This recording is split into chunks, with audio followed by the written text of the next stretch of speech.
Galw'r Cynulliad Cenedlaethol I drefn. Yr eitem gyntaf yn agenda ni'r prynawn yma yw'r cwestiynau i'r prif weinidog a'r cwestiwn cyntaf, Lee Waters. Diolch, Llywydd. First Minister, when will every child in Wales be taught how to code? Well, our programme for government sets out that we'll ensure young people in Wales have the relevant skills they need for the future by developing coding skills in our young people. And the Cabinet Secretary will be making an announcement as to how we're taking this forward in June. Thank you, First Minister. My daughter was 9 yesterday, and for her birthday she asked for a raspberry Pi, which is not a fruit-based pudding, but in fact, as you know, a small computer manufactured in your constituency. In your area. Now, when she leaves education, the ability to program computers will be an essential skill, from everything to programming a manufacturing line to designing the next innovation. But the Chief Inspector of Schools found that ICT standards are strong in only a very few schools, and not enough understand the potential of digital learning to aid teaching and learning. Teaching our children to code should not rely on the enthusiasm of the odd teacher or on a parent's ability to buy a Raspberry Pi. It must be a key part of what our schools do, or we'll be left behind. Now, as you indicate, the Donaldson curriculum will, of course, address this, but more than 150,000 young people will graduate the school system without this basic skill before that's fully implemented. So, would you consider, First Minister, what interim measures you can put in place to ensure that every child in Wales gets the opportunity to learn computer coding as soon as possible? Well, can I begin, first of all, by wishing the member's daughter a happy birthday for yesterday? She'll be a teenager soon. In answer to his question, we do know, of course, we want to encourage coding skills. We fast-tracked the publication of the Digital Competence Framework, which will support the development and embedding of digital skills in everything a young person does in school. Many schools have already introduced coding skills into the classroom. We have invested £670,000 to the Techno Camps and Techno Teach programmes to deliver computer coding workshops to pupils and teachers in secondary schools in Wales, and we've made a commitment to expand code clubs in every part of Wales, and that is before, of course, the announcement next month. Darren Miller. Josh Llywydd. First Minister, we do need to be part of the coding revolution. It's important that our young people learn these skills, but of course one of the problems that they've got is being able to do homework in relation to coding, because there is inadequate access to the Superfast Cymru high-speed broadband scheme. You'll be aware that you made a clear commitment in your 2011 Labour Assembly manifesto, which gave a pledge to roll out broadband to all residential premises and businesses by 2015. That was a broken promise, wasn't it? Don't you think that it's about time you delivered on that promise and the others in that manifesto that you didn't keep? Well, our promise is to deliver to 96% of premises by the summer of this year, in contrast to his party, which made no promises at all when it came to broadband, and probably struggling with the very concept of what broadband is. Michelle Brown. Presiding Officer, if we have the money to be spending on IT, wouldn't that money be better spent on literacy and numeracy in schools, which has been failing for a while? I see that 1951 has dawned in the corner over there. Well, of course, literacy and numeracy are important, but so are IT skills. We know that for our young people, we know as members here that actually we couldn't function properly in our jobs if we didn't have at least basic IT skills. And it's hugely important that our children have the same, or if not better, IT skills compared to other children in the world. Michelle, just called that. Question 2, Susie Davis. Diolch, Llywydd. Will the First Minister provide details of the oversight that Welsh Government has over debts owed to local authorities by third parties? Well, each local authority is responsible for the collection of its debts as part of its own effective financial management process. Well, I'm a bit disappointed with that answer, First Minister, as I thought you'd like to know what your local authorities are not recovering at a time when they're claiming austerity is depriving them of any money. I'm sure you'll join me in congratulating all the newly elected councillors at Bridgend County Borough Council, including the 10 new Conservative members, and hopefully the new council will be able to reply to FOI requests within the statutory time limits so that I can ask questions like this with full information to hand.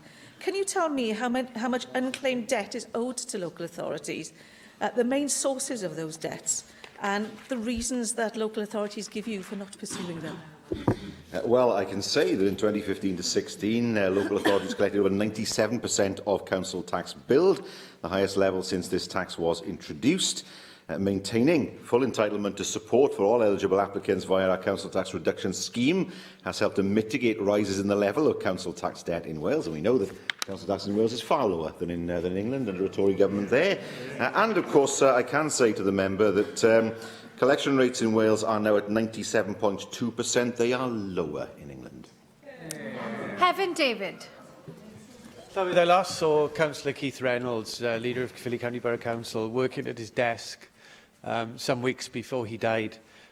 Would the First Minister recognise that the Welsh Labour's victory in Caerphilly County Borough is a testament to Keith's leadership, his sound financial management and a lifetime in public service?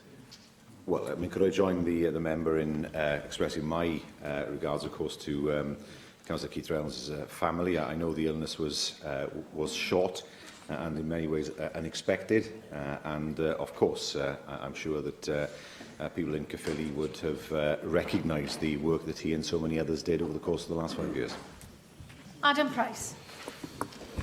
Would the First Minister agree that the third party that owes the biggest debt of all to Welsh local authorities is the Westminster Government, that has cut over a third in spending on adult care since 2011, which has had severe financial consequences in Wales and obviously terrible consequences in terms of the human cost to the elderly, the sick and the disabled.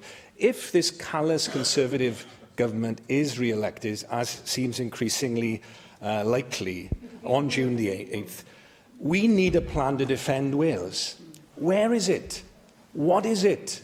Who's going to lead it? Because I have to say, on the evidence from yesterday, we are in a dire position if it's going to be him.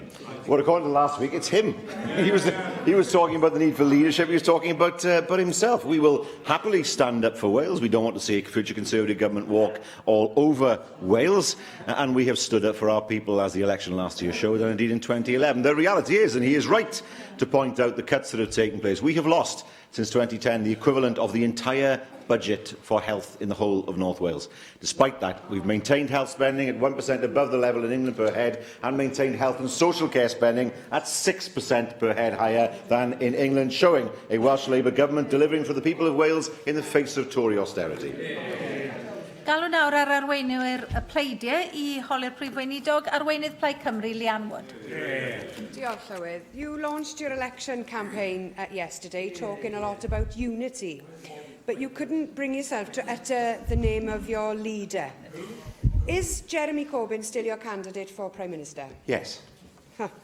First Minister, yesterday you had a chance to put Wales on the political landscape, but instead, and I'm sure that Theresa May will be breathing a huge sigh of relief, because 3 of your major pledges are devolved, and they were promises made ahead of last year's election. And a 4th pledge on policing could have been devolved if only Labour MPs hadn't had their own way. Now, the next few years will define the future of Wales and the UK. You should have made clear Welsh demands to give Wales a voice, to defend Wales, but you failed to do that. We'll now have to rely on Plaid Cymru MPs.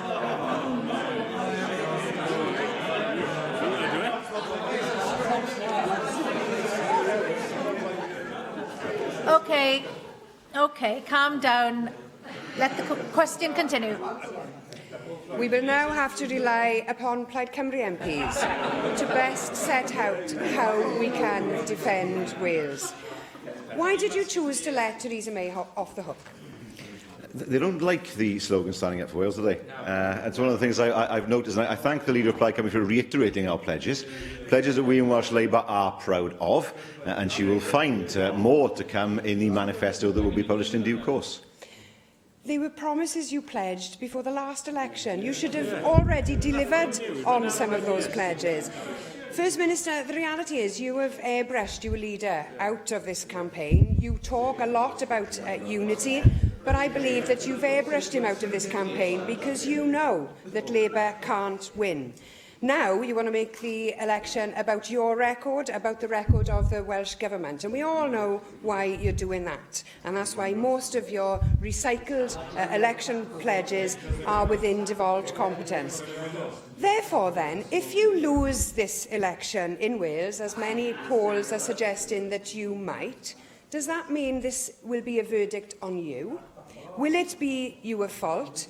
And if you become the first Labour leader to lose Wales, the first time in 100 years, will you be prepared to take responsibility, or can we expect you, yet again, to blame somebody else? Well, we had all this last year. We saw the result. People trust us to stand up for Wales. We saw Plaid Cymru's results in the local elections. Very little by way of advances backwards in Caerphilly. Only last week in this chamber, the member for South Wales Central was claiming he would be the leader of Cardiff Council, and they won 3 seats.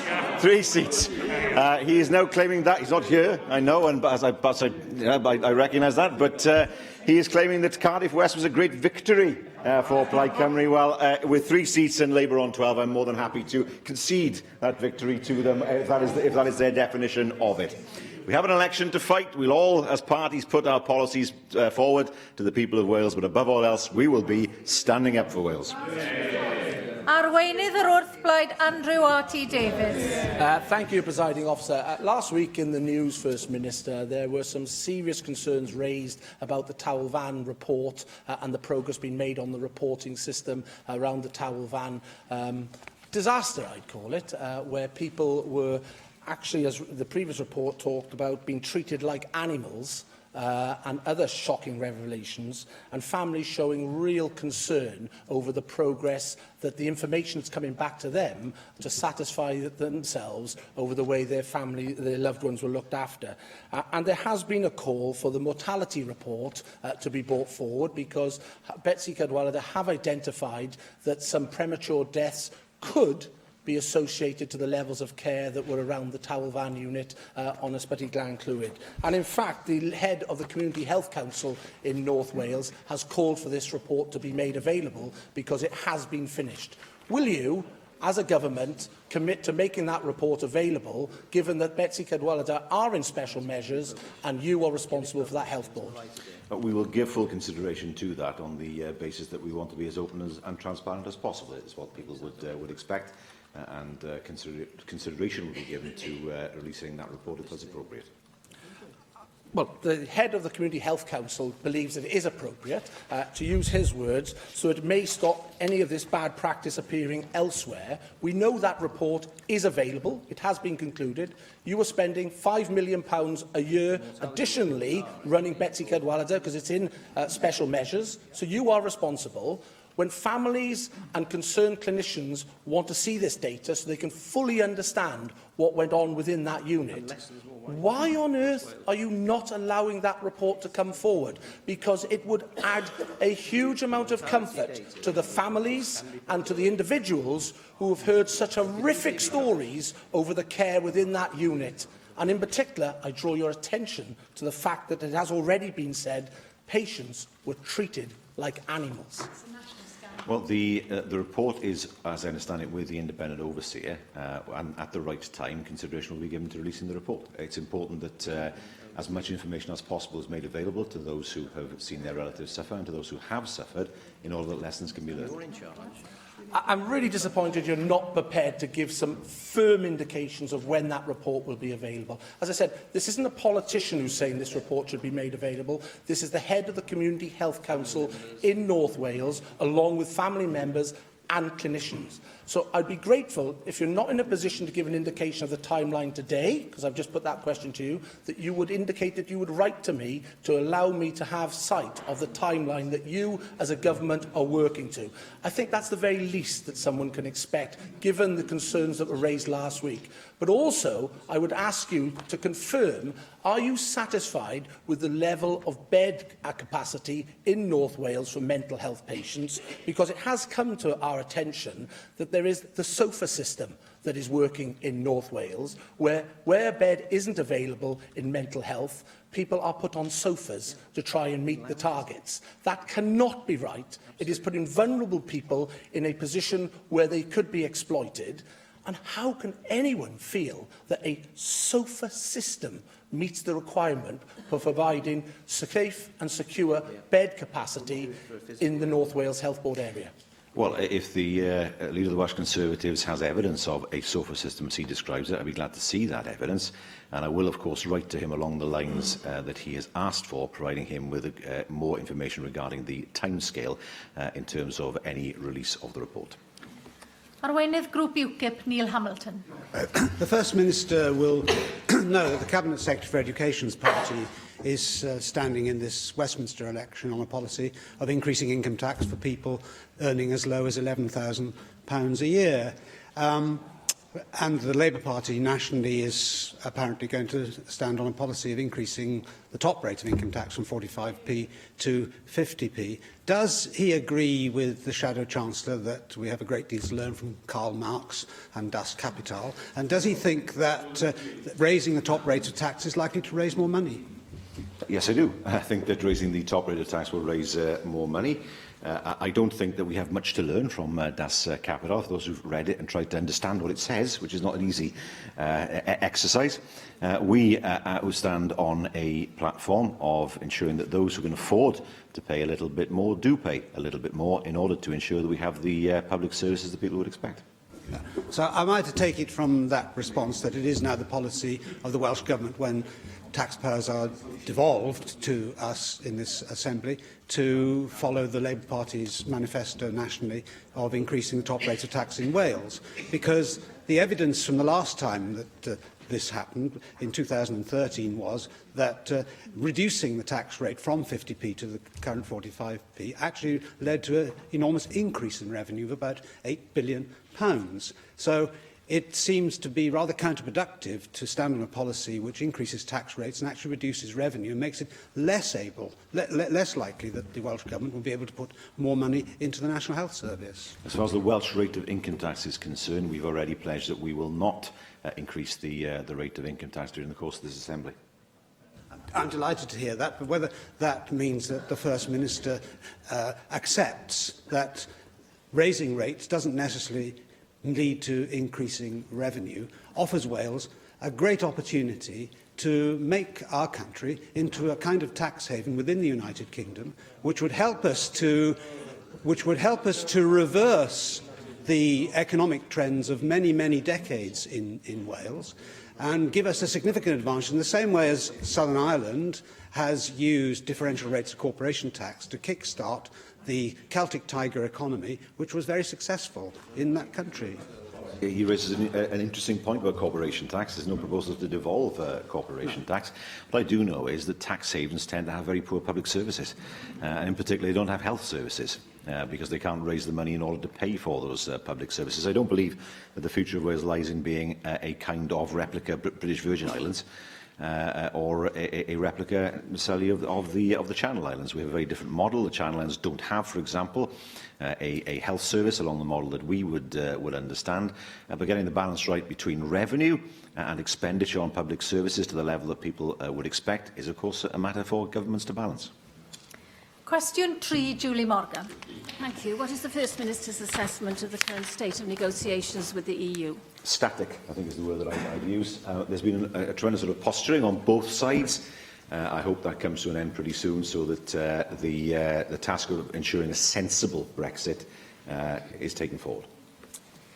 I thank the First Minister for that response. Although the UK Treasury has guaranteed full funding for all European structural and investment projects that have started before the UK leaves the EU, does the First Minister agree that it's absolutely crucial that after the UK leaves the EU, that the total sum of money that has been available in the past for these projects in Wales is added to the Welsh budget and is under the control of the Welsh budget?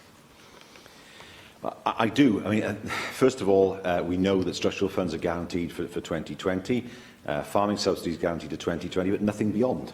At the moment, farmers face the scenario where they have nothing at all in terms of support beyond that time. I have an easy answer. That's quite simply for the pot of money to be made available as it is now, for it to be distributed as it is now, to provide the certainty that structural funds provide so far, and particularly certainty for our farmers. And that's a good way of ensuring that farmers don't have to suffer as a result of Brexit. Mark Isherwood. Although Jeremy Corbyn has joined the Conservatives in saying he wants Brexit to deliver a fairer society and upgraded economy, we recognise there are tough negotiations ahead. How, therefore, do you respond to his statement that the issue of Brexit is settled? In terms of the question, it is settled, because Britain is leaving the EU, and that question has already been answered. What I don't see, however, is any semblance of any kind of plan from the UK government. Nothing. I've sat there in meetings, I've asked, I've tried to see what the plan is, that there isn't one. Last Thursday, we saw panic on the part of the Prime Minister when she started to worry about what Brexit would mean for ordinary working people. She's right to be concerned about that. But you can't say on the one hand, no deal is better than the bad deal, and then say, oh, but of course we need a deal to make sure that we don't see an economic downturn. Now, what's hugely important is that the posturing of last week goes, that we have ideas as to what Brexit might look like. She was a Remainer. She was a Remainer. Let's not forget that. She is somebody like me who has accepted the result, and it's hugely important for those who have ideas to work together to take those ideas forward, because we've had nothing at all in terms of ideas from those who campaigned for Brexit. Steffan Lewis. Will the First Minister agree with me that the kind of language being used by the Prime Minister to attack our friends and neighbours on the continent helps nobody in terms of the negotiations that are to come, and doesn't only tarnish Theresa May's government, but also threatens to tarnish the reputation of Wales? And the First Minister is asking for ideas in going forward to mitigate the potential of tarnishing Wales's good name around the world because of that language being used by Theresa May. Will he commit to implement a new international policy for Wales, which would include designating a member of his cabinet as the External Affairs Cabinet Secretary for our country in order to start rebuilding the bridges that Westminster is so determined to burn down? Well, I mean, last week's language was undiplomatic. I think both sides actually were guilty of posturing that needs to come to an end. This is not a war. Nobody's invaded anybody else. We're not about to face each other, to stare at each other over the Channel or indeed across the Irish border. We want to be friends and allies and trading partners at the end of the day. We've already started to look at our international policy, in particular, where we need to beef up our international presence. We know we've been successful. The Qatar Airways flight is another example of where Welsh Government has been able to support the airport to get that route. But the next stage for us is to make sure that we look to have sufficient presence and an increased presence in those markets that will become important to us. Cwestiwn 4, Mike Hedges. Diolch. Will the First Minister make a statement on the development of district shopping centres within cities? Well, we do promote existing retail and commercial centres as the most sustainable locations for new development. And local authorities should establish land use and regeneration strategies and policies to support vibrant, viable and attractive retail and commercial centres. Thank you, First Minister. Marston and Swansea are the major district shopping centre. There are other district shopping centres in Swansea and in other cities of Wales. I'd like to stress the importance of district shopping centres such as Morriston, Mumbles and Whitchurch in Cardiff. In Morriston, we have lost banks, public houses and shopping diversity. Will the First Minister agree with me that there should be a major bank in every one of these district shopping centres? Well, ideally, we welcome the co-location of bank branches within district shopping centres, but these are ultimately matters for the banks. But it is important that businesses and customers have the ability to pay in money and make cash withdrawals within their communities. So where the banks are failing to accommodate this, we know the Post Office is serving an important role, with 95% of all UK banking customers having access to their bank accounts via the Post Office. Well, I'd be more concerned about if there were any announcements by the Post Office in the future about closing Post Office branches, because that removes, of course, the only banking function that remains in so many communities. Russell George. First Minister, footfall has decreased in Welsh high streets. By comparison, footfall to out-of-town shopping centres has increased by 4.6%, according to information from last year. Now, the Welsh Retail Consortium has called for local authorities and retailers to work together to market a high street identity effectively. Now, can I ask, and they want local authorities to have more flexibility in regards to the planning system. So can I ask you, how do you think the planning system can help to be more supportive to high streets? Well, we know that it's hugely important that local authorities, when they develop their LDPs, look at how they can assist existing retail centres, including high streets. But it's about more than that. It is hugely important for town centres to develop their own identity. How many town centres have a website? If I were to go to a town in Wales, can I find out what's there? Is there a website? Have the traders got their own websites? And, of course, the reason why people go to out-of-town shopping centres is the sheer convenience. They're open. And they're open particularly on Sundays when most people these days tend to shop.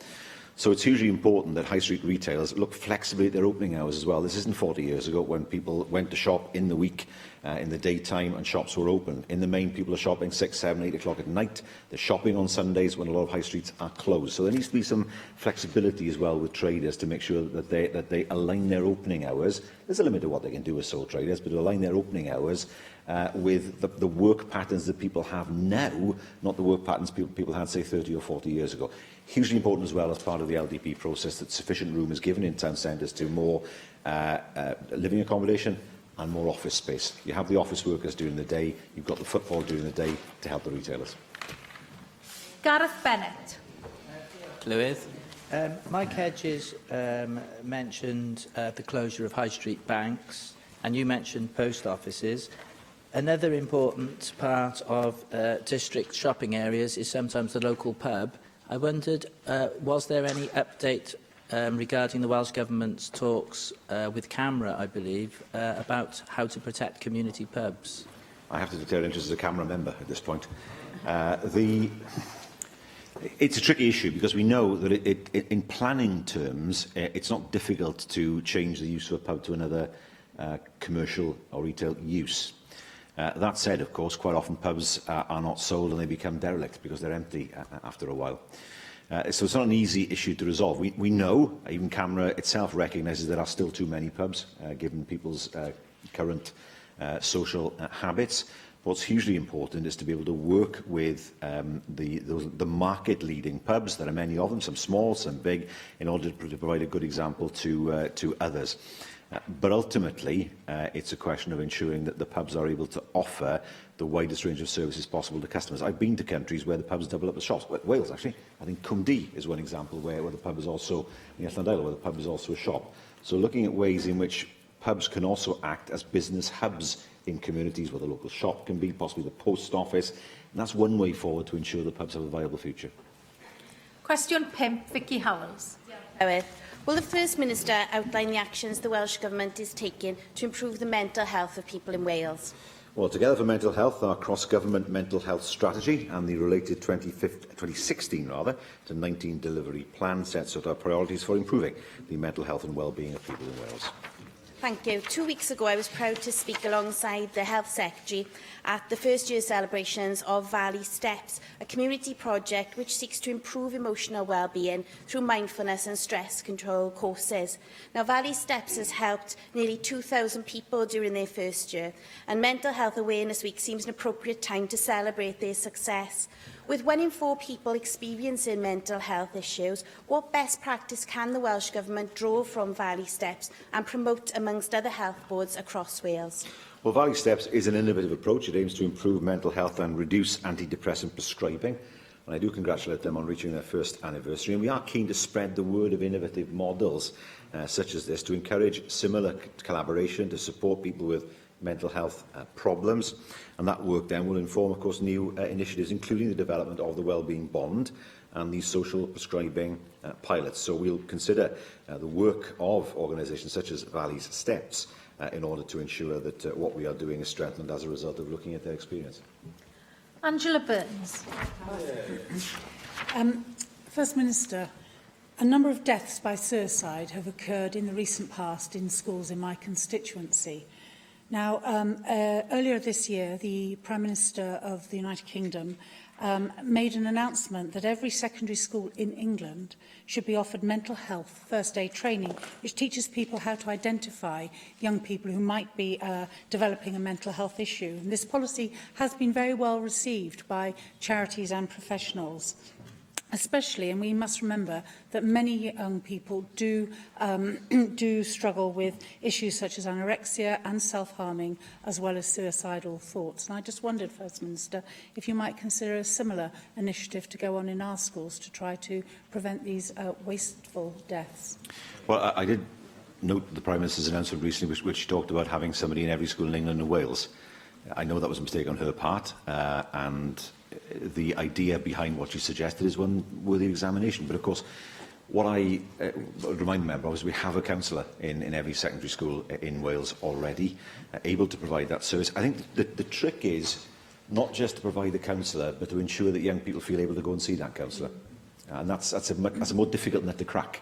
Yes. Actually going to see somebody and people maybe finding out, even though it's confidential, young people see it that way, that can be quite a step for them as well. So we already have the counsellors in schools, but that's not enough of itself. We also need to make sure, of course, that young people are able to access assistance outside school as well, particularly in an environment where they feel comfortable. Rhina Piorwerth. Diolch, Llywydd. Ydy'r prif weinidog wir yn sylweddoli faint o argyfwng sydd yn wynebu ni o ran gofal iechyd meddwl yng Nghymru? Yn Ynys Môn, dwi'n deall nad oes na rwan yr un ymgynghorydd seichiatryddol ar gyfer cleifion iechyd meddwl rhwng 19 a 65 oed. Mae gweithwyr iechyd meddwl yn gweithio dan bwysau na allan nhw ymdopi a fo. Maen nhw'n ofni I bod nhw'n gorfod gwneud penderfyniadau sy'n yn golygu risg I gleifion. Mae diffyg gwlau yn golygu bod pobl yn cael ei gyrru mor bell a Llundain I dderbyn gofal. Mae dwsina o blant a phobl ifanc yn cael ei hanfon I Loegr I gael triniaeth. Mae dros 200 o gleifion iechyd meddwl y gogledd wedi cael ei trosglwyddo allan o Gymru yn y 22 mis diwetha. Mae'r gyfundrefn gyfan ar ei gliniau. Pa bryd mae'r Llywodraeth am weithredu mwyn gwarchod rhai o fy etholwyr mwyaf bregus I?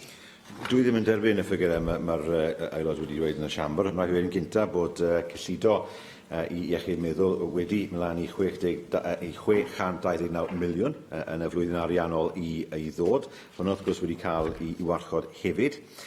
Mae'r byrdde iechyd wedi cyrraedd I targedu nhw, wedi'n hibio I targedu nhw ynglyn â gwasanaethau iechyd meddwl mewn rhai rannau o dros y 12 mis diwetha. Ac wrth gwrs, bod yna fwy o bobl yn cael I drosglwyddo I CAMS, mae'r byddai iechyd yn hyderus bod y sefyllfa mynd I ddangos bod pob gwasanaeth CAMS yn pob rhan o Gymru nawr yn cyrraedd y targed o 820 cyn sefyll am y pwyntiad newydd. So mae lot fawr o bethau da wedi digwydd yn y gwasanaeth dros y flwyddyn diwethaf. Cwestiwn 6, Dafydd Ellis Thomas. Mawr, Llywydd, pryd y bydd y prif weinidog yn cyfarfod â phrif weinidogion llywodraethau datganoledig eraill y Deyrnas Unedig I drafod I berthynas ar Undeb Ewropeaidd? Wrth gwrs, mae yna fusnes I drafod cyn yr wythfed o Fehefin sydd wedi ymyrryd ar hyn o bryd, ond byddaf yn parhau drafod materion yr Undeb Ewropeaidd mewn cyfarfodydd dwy ochrog, tair ochrog yn gobeithio, gyda phrif weinidogion ar Alban a dirprwy prif weinidog a prif weinidog Gogledd Iwerddon yn y pendraw. Oni fydda'r prif weinidog yn cytuno bod y trafodaethau tair ochrog yma'n fwy pwysig nag erioed, o ystyried yr hyn sydd yn y papur gwyn gyda'r clawr glas golau yma a'r adael yr Undeb Ewropeaidd wedi gynhyrchu gan Lywodraeth y Deyrnas Unedig, sydd yn sôn am y sefyllfa ar ôl I hynny ddigwydd, bydd y pwerau yma'r Undeb Ewropeaidd ar hyn o bryd yn ei dal mewn perthynas â fframweithiau cyffredin yn dychwelyd i'r Deyrnas Unedig, gan ganiatau i'r rheolau wedi'n cael ei gosod yno gan aelodau ddemocrataidd yn cynrychioli. Be sy'n digwydd I ni yn y lle hwn? Sut mae'n barn ni yn y gweinyddiaethau datganoledig yn dod yn rhan o'r trafodaethau yna? Wel, y barn yw hwn, dylai pwerau hynny ddod I bobl Cymru, a nid eistedd yn San Steffan nag yn Whitehall. Mae'n holl bwysig I gael fframweithiau mewn rai rannau, sef pysgotfeydd enghraifft, ond dylai'r fframweithiau hynny cael ei gytuno, a nid cael ei ymroi ar bobl heb yn nhw'n cytuno. Mae'n rhaid gofio, os ni'n mynd I gael farchnad sengl tu fewn y Deyrnas Unedig, a mae'n cydfyn â hwnna, mae'n rhaid cael reolau. Wel, sy'n ni'n mynd perchen y reolau, os mae'n mynd I gymryd sylw nhw. Ac yn ail, wrth gwrs, os mae yna reolau, pwy sy'n mynd I blismona y reolau hynny heb bod yna lys yn neud hynny. So mae yna lawer o cwestiynau sydd heb I ateb ar hyn o bryd. Mae rhai yn Llywodraeth y Deyrnas Unedig yn meddwl bod pethau mynd I symud ymlaen nôl I fel hwnnw yn 72. Ond nid felly yw'r Deyrnas Unedig dim rhagor, nid gwladag un Llywodraeth yw'r Deyrnas Unedig dim rhagor. A mae'n lot fawr o waith I wneud mwyn sicrhau bod y pwerau hyn yn dod I cael ei drosglwyddo o Frwsel I Gymru a nid mewn trwy'r Llundain. Jeremy Miles. Llywydd, when the External Affairs Committee visited Brussels last year, we met with the Canadian trade delegation, and I was struck by the role of the Canadian provinces in the negotiation and approval of the CETA deal with the European Union. We also know, of course, since then of the role of the Wallonian Parliament in approving the deal. Trade negotiations with the EU and indeed beyond are going to become increasingly important for Wales and the UK, and they're much more than about foreign affairs and Crown prerogative. They're about the bread and butter issues of daily economic life. So does he agree with me that future trade negotiations, both with the EU and beyond, should include a voice for Wales and the other devolved administrations in the negotiation and approval of those agreements, which are so fundamental to our economic well-being? Yes, I do. Even though trade, of course, per se is not devolved, it's hugely important that we have a strong voice, because we may be called on to implement the results of any trade agreement, even though we might virulently oppose any particular part of a trade agreement. So that is hugely important. So, for example, if there were to be a free trade agreement with New Zealand or Australia, that would have a massive impact on our farmers. Even though that's not devolved, I'm sure nobody would argue rationally that somehow we have no locus in putting forward a view in that regard. We heard voices from Australia over the last few weeks saying that it was not possible to have a free trade agreement with Australia and protect the interests of Welsh hill farmers. Well, that I know, because if we have a free trade agreement in terms of agriculture, then for many of our Welsh hill farmers, they will have no future. And so it is hugely important that the Welsh Government and this Assembly is able to express a very strong view and influence and reject, actually, parts of trade agreements that would have a hugely adverse impact on our own farmers. Steffan Lewis. Okay, the issue raised by the member for Meirionydd is crucial, and it's been identified for several months now that the future governance of the UK's internal market will give an indication of the future of the constitution of this country. So can I ask the First Minister, what progress has he made in terms of persuading his counterparts in Scotland and Northern Ireland to agree that the future UK internal market should be governed jointly by the nations of the UK and should not be imposed upon us by Whitehall?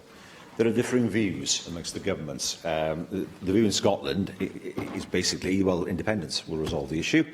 The view in Northern Ireland is mixed. Certainly, I know, I've heard the former First Minister of Northern Ireland say there shouldn't be any state aid rules at all. Now, we have to come to a position, which I think is perfectly reasonable, where we all say where powers are transferred back from Brussels, they come to the devolved administrations. I see no reason why that can't be agreed. And the First Minister of Scotland is in agreement with me on that. So we're in the same position.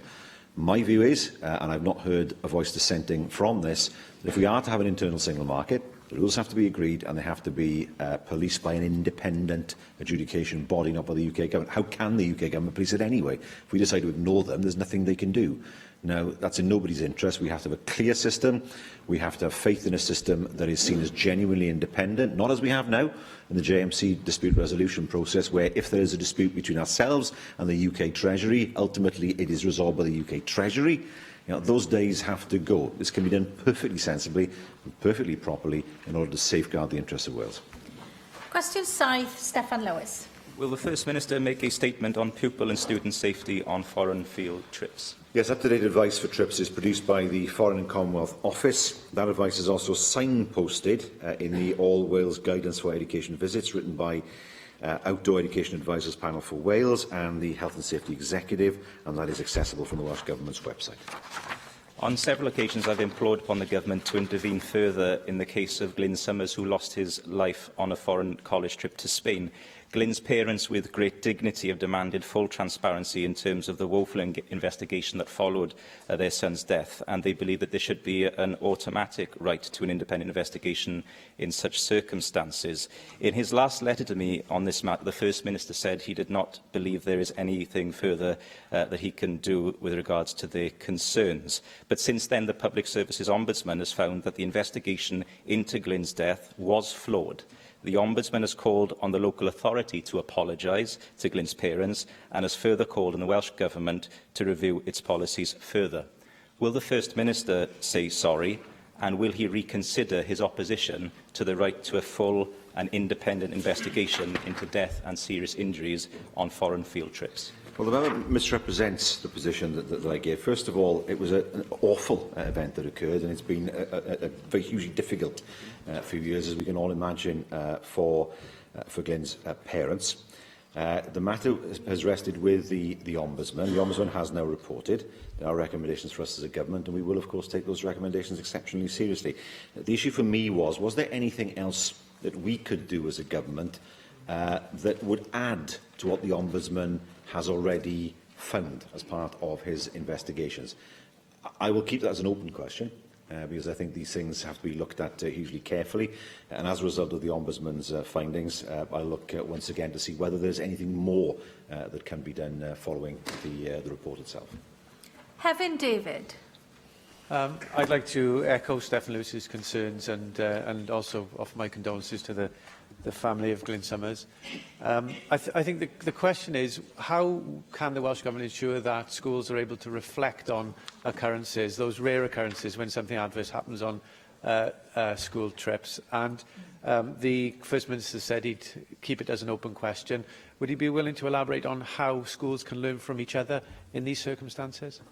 Well, the Ombudsman's recommendation is that he will invite us as a government to consider reviewing our policies and guidance in respect of educational visits abroad. As part of that process of review, it's hugely important to understand where the best practice lies, to consult once again with the Outdoor Education Advisors panel in order to make sure that the recommendation that the Ombudsman has put to us is satisfied in full. Darren Miller.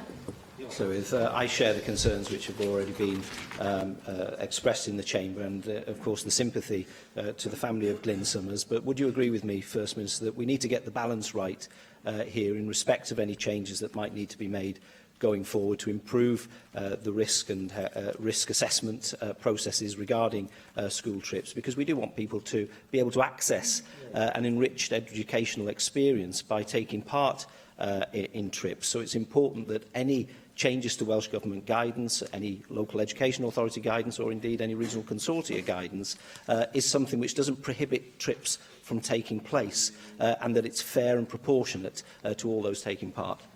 I couldn't disagree with the words that the member has used, but in these circumstances there has been a death. It's hugely important that there is as much transparency as possible. There's as much information as possible is used in order to strengthen policies as far as the future is concerned. But yes, of course, nobody would want to see a situation where school trips don't take place because of what are seen as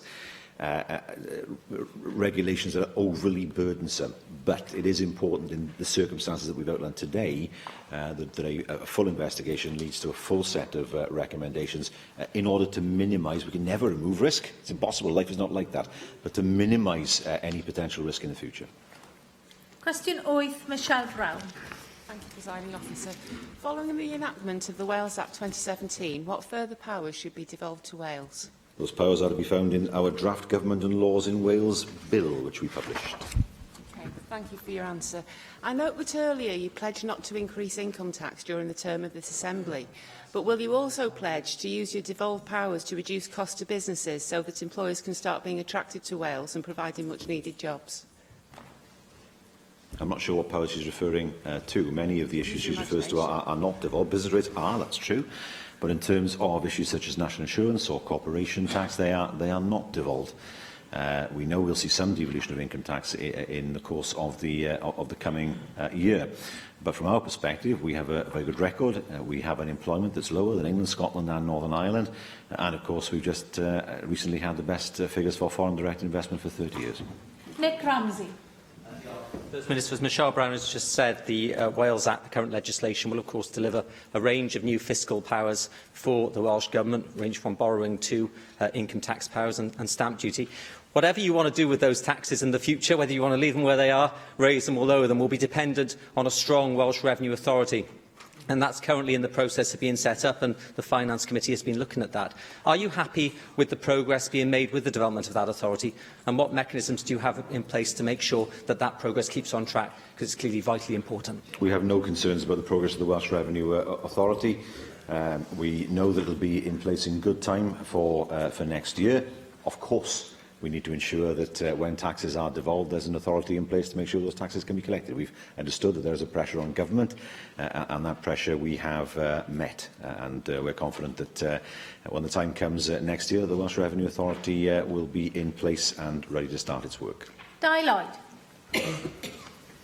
Prif Weinidog, will you distance yourself from comments made by Diane Abbott MP, Labour's Shadow Home Secretary, who told BBC Radio Wales last week that the Labour Party did not think it was, quote, right at this time to devolve policing to Wales.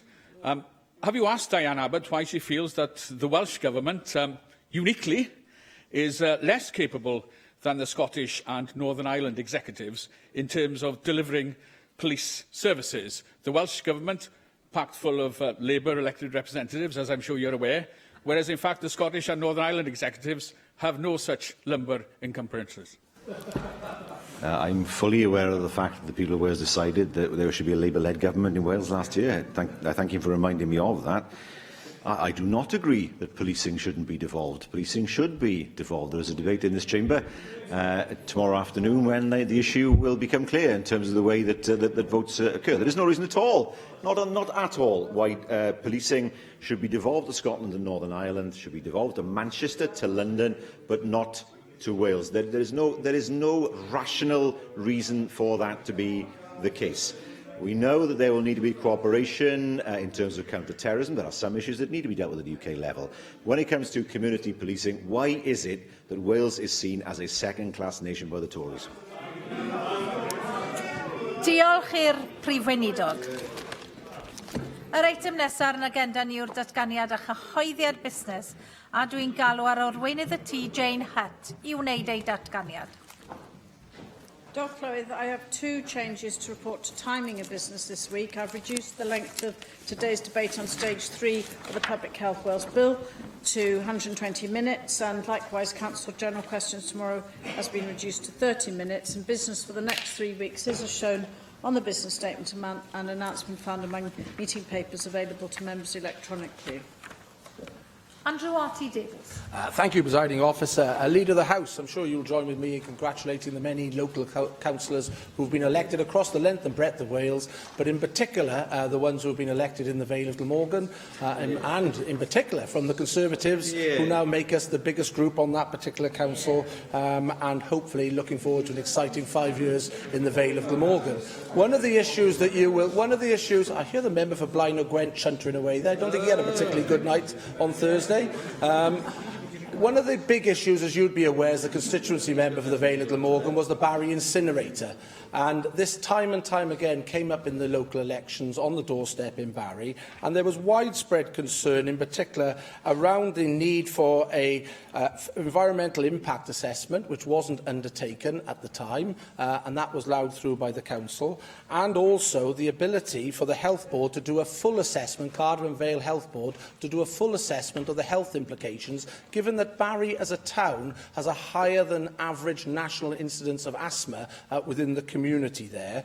Would you commit to issuing a statement on behalf of the Welsh Government, because I think you're undertaking the duties of the Planning Minister at the moment, as to exactly what measures the Welsh Government is taking to address some of these concerns that are raised time and time again by constituents in the Vale of Glamorgan around the lack of an environmental impact assessment, and in particular an assessment by the Cardiff and Vale Health Board into higher instances of asthma and the potential effect that an incinerator might have within the locality.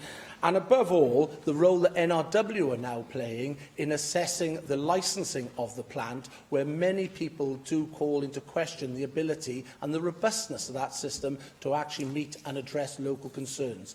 And I would further ask for a statement in relation to how the Welsh Government is going to engage with the new Vale Council to deliver a Dinas Powys bypass, which, in fairness to the Economy Minister, he has indicated in previous correspondence to myself last year, he was up for working with the Council to make resources available to address the chronic traffic problems that exist in the Dinas Powys area, that saw the removal of 4 Plaid Cymru councillors and the replacement by 4 Conservative councillors who will work night and day to make sure these issues are addressed. I think the first question you ask, Andrew Arty-Davies, on the Barry incinerator, I'm very glad, in fact, and indeed it is in my Assembly member capacity to report on the fact that I chaired a meeting last night, a meeting which was attended by a delegation from the Docks Incinerator Action Group with senior officials from the Natural Resources Wales, and I put out a statement today saying, which was agreed by all there last night, this was a very constructive meeting, in order to make sure the First Minister came to Barry, as you know, and had a very robust exchange with members of the public at his Carwyn Connects meeting, where, as a result, we were able to then move forward in getting an extension on the consultation of the environmental permit. And, of course, that extension has been agreed by Natural Resources Wales. What is very important, and was discussed last night, and the points put to Natural Resources Wales, that they will, and agreed, and indeed it is their duty, to fully consider the impact of proposals on public health and the environment. And indeed, of course, there will be further opportunities for consultation on that, as they now, and later in the week, issue a Schedule 5. We saw a draft of it last night, which asks further questions to the company, Biomass 2, in terms of the concerns not only that the public have raised during this consultation period, but also by Natural Resources Wales themselves. So I'm glad I've had the opportunity to give that very constructive update on that very constructive meeting last night, and we indeed agreed to meet again, and I'm sure you will hear that from the Docks Incinerator Action Group. On your second point, of course, yes, the Vale Council, the new Vale Council, will have many challenges to face ahead of them in terms of difficult decisions, and I'm very proud of the fact that the Labour-led Vale Council for the last 5 years actually was deemed to be the best performing local authority in Wales. And very proud of the councillors, the new Labour councillors who were also elected on Thursday. But clearly the priorities lie ahead and the challenges for the new Vale Council. Julie Morgan.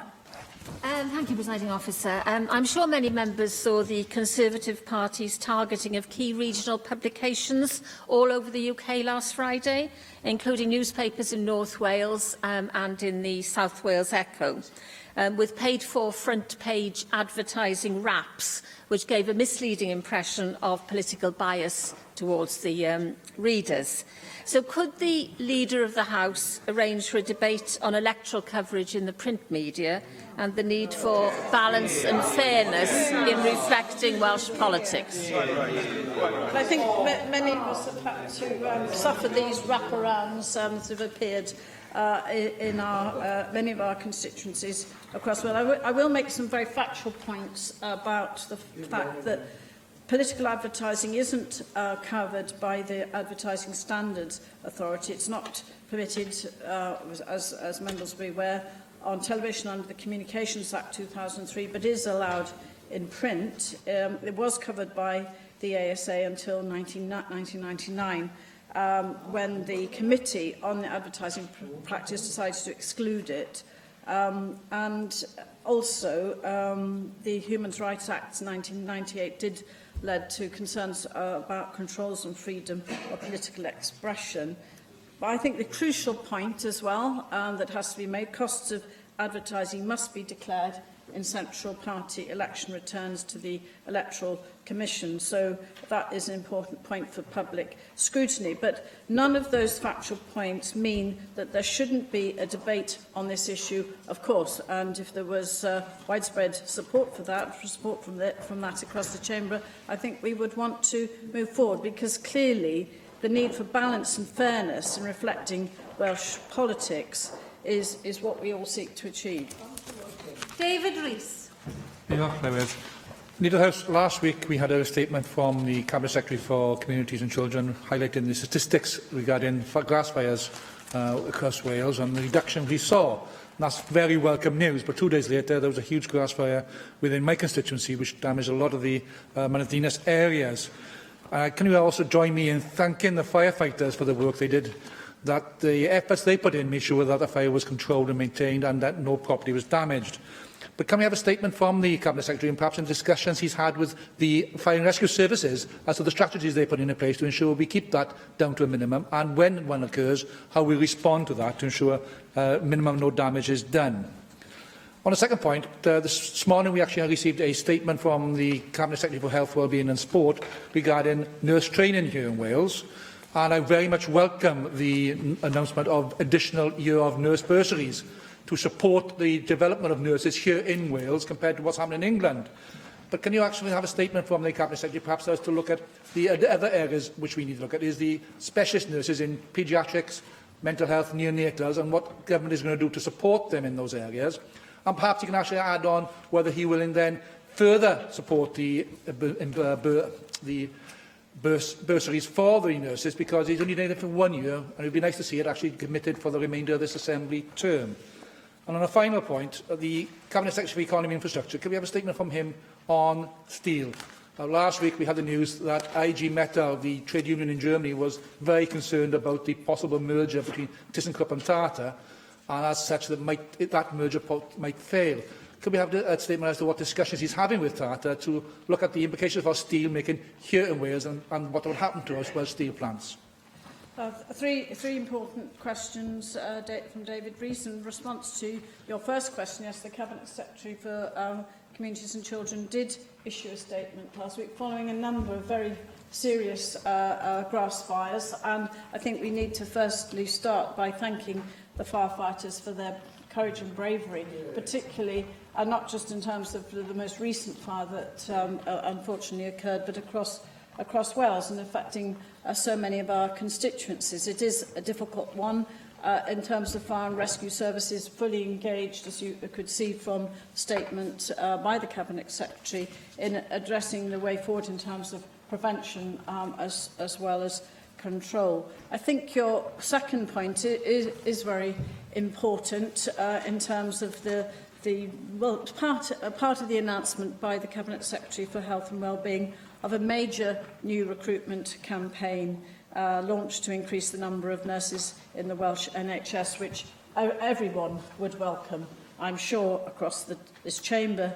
But of course, this is a recruitment campaign led by this Welsh Government. And of course, that will have to seek the recruitment of nurses across the board in terms of general specialist and also, I would say, primary care as well, because we have to recognise the increasingly important role played by the practice nurse, the health and the nurse specialists that we see at primary as well as secondary and specialist level, but also the most important announcement of the arrangements for the NHS bursary scheme. He made it clear Wales is open to business and we are supporting our nurses. We're interested in how we can support their education and training programmes in Wales, and also looking at how they can ensure that those arrangements are now put into place for the coming financial year. And then, as his statement says, looking towards further considering longer-term arrangements in light of the outcomes of the Diamond Review, with full consultation. A very good news story for our nurses and for those young people and mature students who are considering going into nursing. Your third point, yes, I'm sure that the Cabinet Secretary for Economy and Infrastructure will want to update on progress in terms of Tata and the steelworks, which of course particularly affect your constituency. Thank you. Pure Davis. Llywydd, and I wonder if we can find time for a debate, ideally in the next couple of weeks, on the Welsh Government's role in community safety. We all know, as Assembly members within this House of all parties, the importance of community safety, particularly in terms of a uniformed presence on the front line. And I was fortunate or unfortunate enough to spend 13 weeks on the Home Office bill that introduced the police community safety officers, which the Welsh Government, I looked from a distance at the time, invested heavily in year after year, consistently. And even though I do recall in that committee they were argued against vociferously by Conservatives at the time, they now seem to be universally welcomed. So it's a good step forward. But such a debate, if we had it in the next couple of weeks, would also allow us to discuss then investment, not just in PCSOs, but also in frontline police officers, and the commitment that UK Labour has made to introduce 800 more on our streets, 800 more bobbies on the beats, if we were to win the general election. Well, I think the fact that we have, against stark financial challenges as a result of Tory UK government cuts and austerity. Against all of that, we have chosen as a priority, this Welsh Labour government, to continue to support our 500 community support officers. And what is very clear is that those community support officers play an important role in supporting the police forces across Wales, and they play such a visible role in our communities, engaging in the very point you made about addressing and safeguarding community safety, particularly in the areas where, in fact, people are experiencing that disadvantage, that difficulty in terms of the need for community safety. And we do, of course, then see this as a real priority, and just shows, again, what our value base is to our communities as a Welsh Labour government. Thank you very much, Leader of the House. Item 3 on the agenda is a debate on the general principles of the Trade Union Wales Bill. And I call on the Cabinet Secretary for Finance and Local Government to move the motion. Mark Rayford. Diolch yn fawr, Llywydd.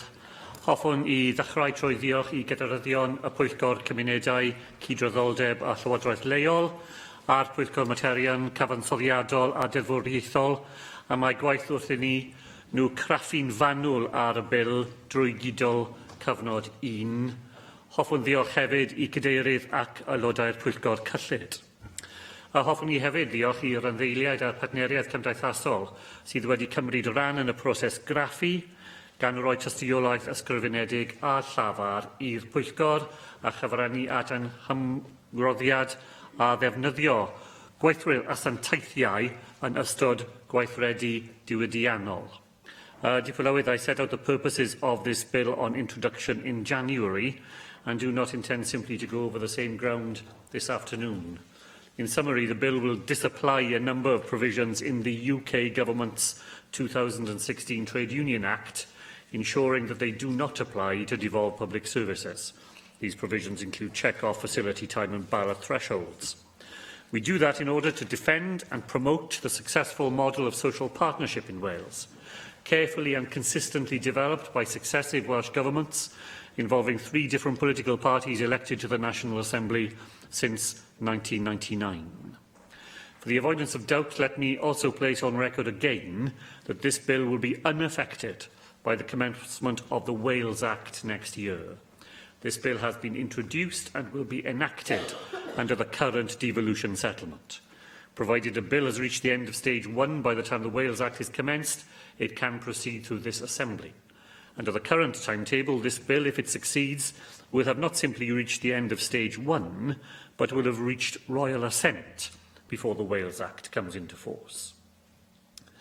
In late March, I wrote to the committees with my decision to bring forward an amendment to the bill at stage 2 to prohibit the use of agency workers to cover industrial action in public services following consultation late last year. This additional information was intended to assist the relevant committees to scrutinise the legislative options in their deliberations, and I hope that our consultation process, flagging the prospect of action in this area, was able to provide them with the scope for informed discussions with social partners about the proposals. I look forward to the scrutiny of this policy aspect of the bill during the rest of the Assembly process. There are only a small number of recommendations from either committee, and I am therefore happy to provide a summary response to them in this debate, having written to both committees to address some of the more technical issues raised in their reports. First of all, can I say that I am grateful for the overwhelming support from social partners and from the ELGC committee in bringing this bill forward. That committee's report contained a single formal recommendation for this Assembly to support the general principles of the bill this afternoon. The committee also welcomed the commitment to bring forward a Stage 2 amendment, noting their belief that it would strengthen the bill and would be entirely consistent with its stated purpose and intended effect. That recommendation reflects the overwhelming evidence, I believe, received by the committee, and I welcome very much its report. The Constitutional and Legislative Affairs Committee made 3 recommendations. The first asks that I explain in this debate why I had not included the proposed amendment to the bill at an earlier stage, and I'm happy to do that, of course. The answer lies in the nature and timing of decision-making at Westminster. The government elected there in May of 2015 passed an act against the advice of its own law officers, of the Welsh Government and of this National Assembly, which imposed arrangements on public services which are devolved to Wales. At every step in that process, our opposition was made known. My party and others elected here was elected with a manifesto commitment to bring legislation before the Assembly to reverse those changes. Now, alongside their bill proposals, in the summer of 2015, the UK Government also consulted separately on proposals to rescind Regulation 7 of the Employment Agency's regulations, which prohibit employment agencies supplying agency workers to cover industrial action. At the point of the National Assembly elections in May of last year, no outcome of that consultation had been reported. Because the National Assembly had not therefore previously expressed a view on the matter, and because it was not set out in any manifesto, I decided that a separate consultation on this matter would be required. That consultation has concluded. My decision in relation to it has been made known to the committees. The two aspects will come together should a government amendment at stage 2 succeed, and as I noted earlier, the LGC committee supported that approach. Recommendations 2 and 3 of the Constitutional and Legislative Affairs Committee report are about the power in section 2.2 of the bill to make transitional and saving provisions. This power was included at the time of publication because at that point it was not known how the UK Government would go about commencing its Trade Union Act of 2016, which included similar powers. And sensibly, I think we mirrored those powers in our own drafting. I said to the committee when I appeared before it that we would probably not need to make transitional provisions. Now that the relevant provisions in the UK Act are in force, we can see indeed that those powers will not be needed. As it is a power that is now without a purpose, I'm happy to say this afternoon that I will bring forward an amendment at stage 2 to remove it and thus address the recommendations in the Constitutional and Legislative Committee's report. Diffylywydd, mae llawer iawn mwy yn yr adroddiadau ddau'r pwyllgor a dwi wedi ymateb yn fy llythurau at cadeirio'n y pwyllgorau. Hoffwn ddiolch iddyn nhw unwaith eto am roi ystyried fanwl i'r bil yn ystod cyfnod 1 ac am wneud hynny mewn ysbryd môr adeiladol.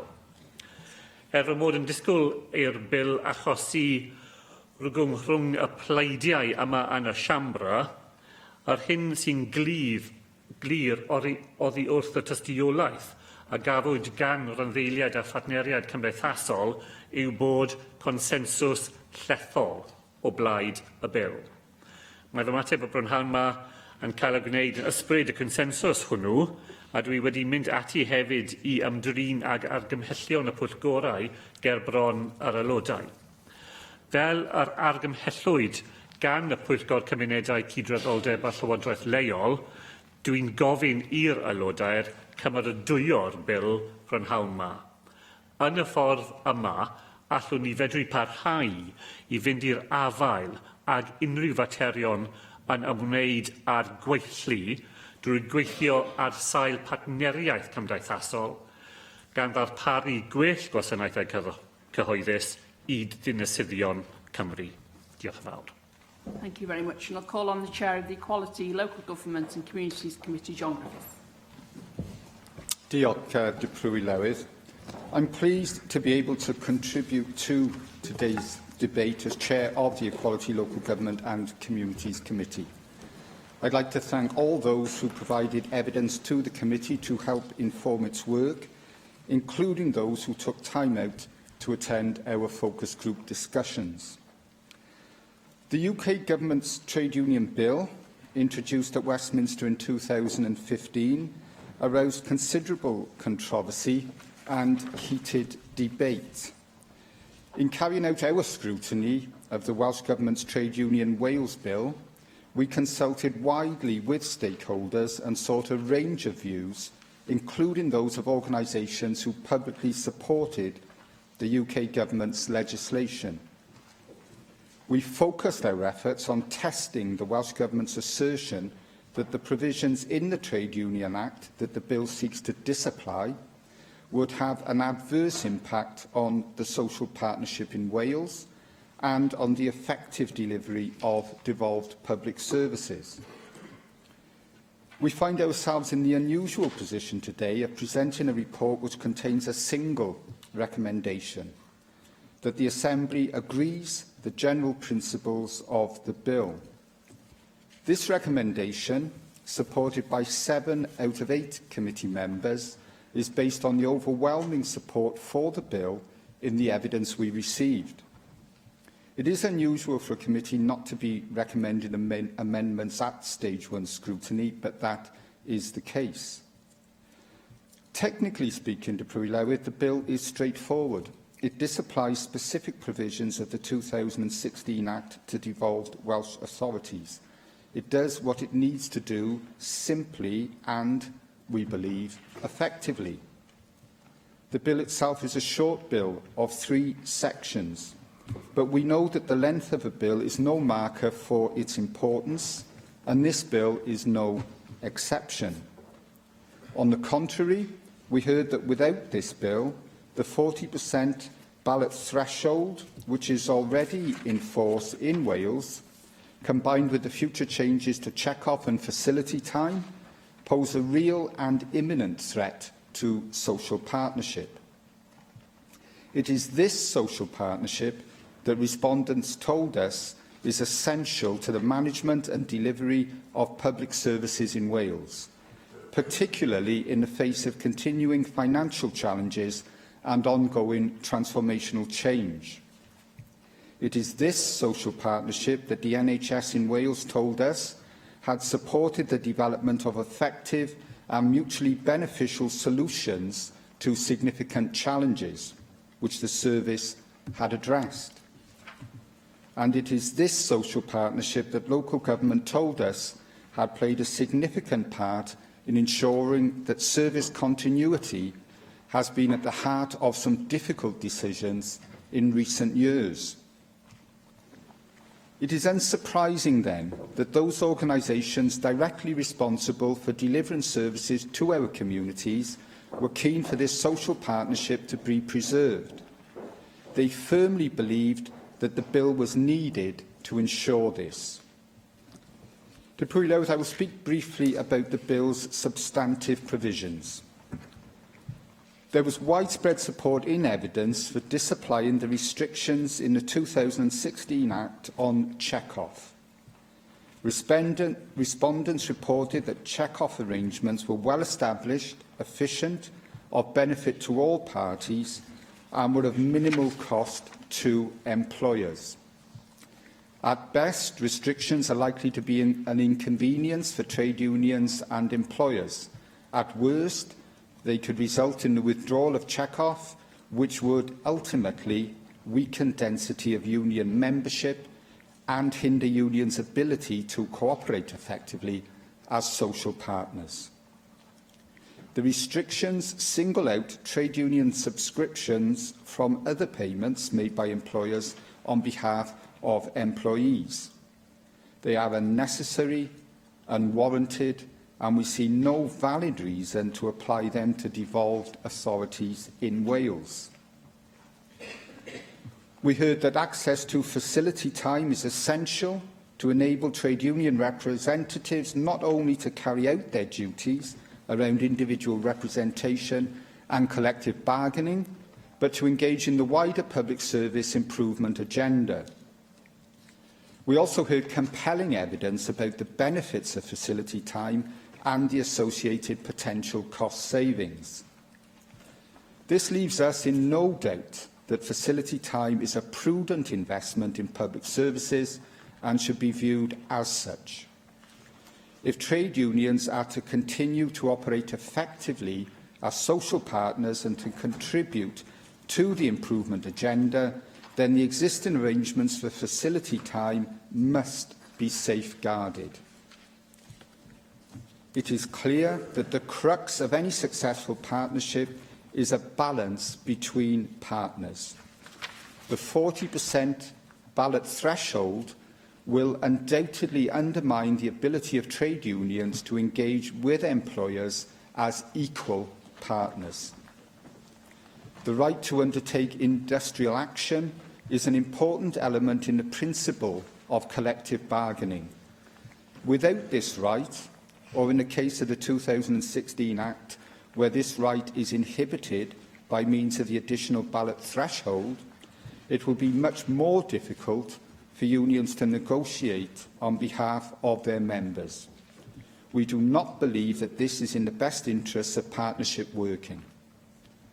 We heard about the very real danger that the additional threshold would lead to heightened industrial tensions and could inadvertently increase the likelihood and duration of industrial action. Moving on to agency workers, Llywydd, we heard that a move by the UK Government to lift the existing ban on using agency workers as cover during industrial action would have a similar effect on the social partnership as the 40% ballot threshold requirement. And so we welcome the Cabinet Secretary's commitment to amending the bill to ensure that the prohibition continues regardless of the outcome of the UK Government's considerations on this issue. In conclusion then, we are in no doubt that the relevant provisions in the 2016 Act will all, to varying degrees, adversely impact on the social partnership and in turn on the continued delivery and improvement of devolved public services. In recognition of this, we support the general principles of the bill and we recommend that members here today do the same. Thank you very much. And call on the Chair of the Constitutional and Legislative Affairs Committee, Hugh Davis. Llywydd, and I'm grateful as well that I'm following my colleague John Griffiths, who has covered in detail the policy context that his committee has considered. The Constitutional and Legislative Affairs Committee has a much more narrow remit in looking at this bill, and I'm going to speak to that particular remit. And can I, in so doing, thank, as always, my fellow committee members for their very robust and diligent scrutiny of this small bill as it went forward, but very important bill in the matters that we considered. And also thank the Cabinet Secretary for making himself available for quite robust questioning, but also for his robust and considered answers. Now, we reported on this bill on the 7th of April, and the report is available both in hard copy and online, and I recommend it not only to Assembly member colleagues, but also to members of the public who are interested and other interested observers to the progress of this particular bill.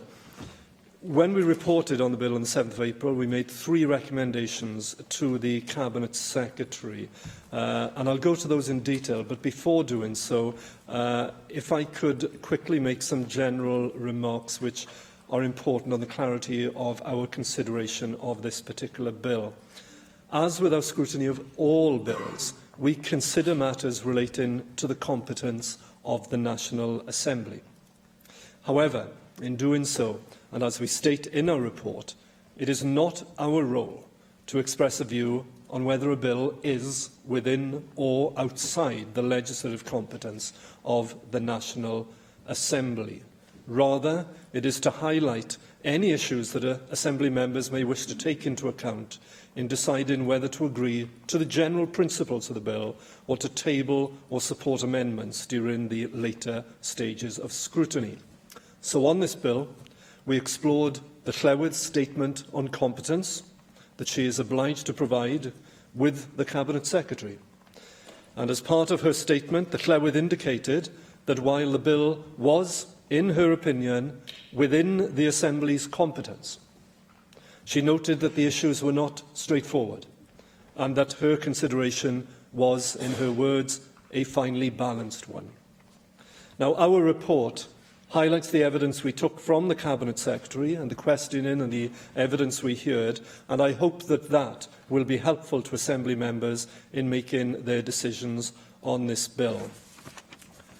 But ultimately, any question about whether a bill such as this falls within the legislative competence of this National Assembly could indeed ultimately be a matter for the Supreme Court to decide if the competence is duly challenged. So I turn now to our 3 recommendations. Our first recommendation relates to the Cabinet Secretary's decision to table an amendment to the bill at stage 2 to prohibit the use of agency workers during strike action on Welsh public authorities. Now, our preference as a committee, as we state in the report, is that a provision of such policy significance should ideally have been included within a bill on its introduction.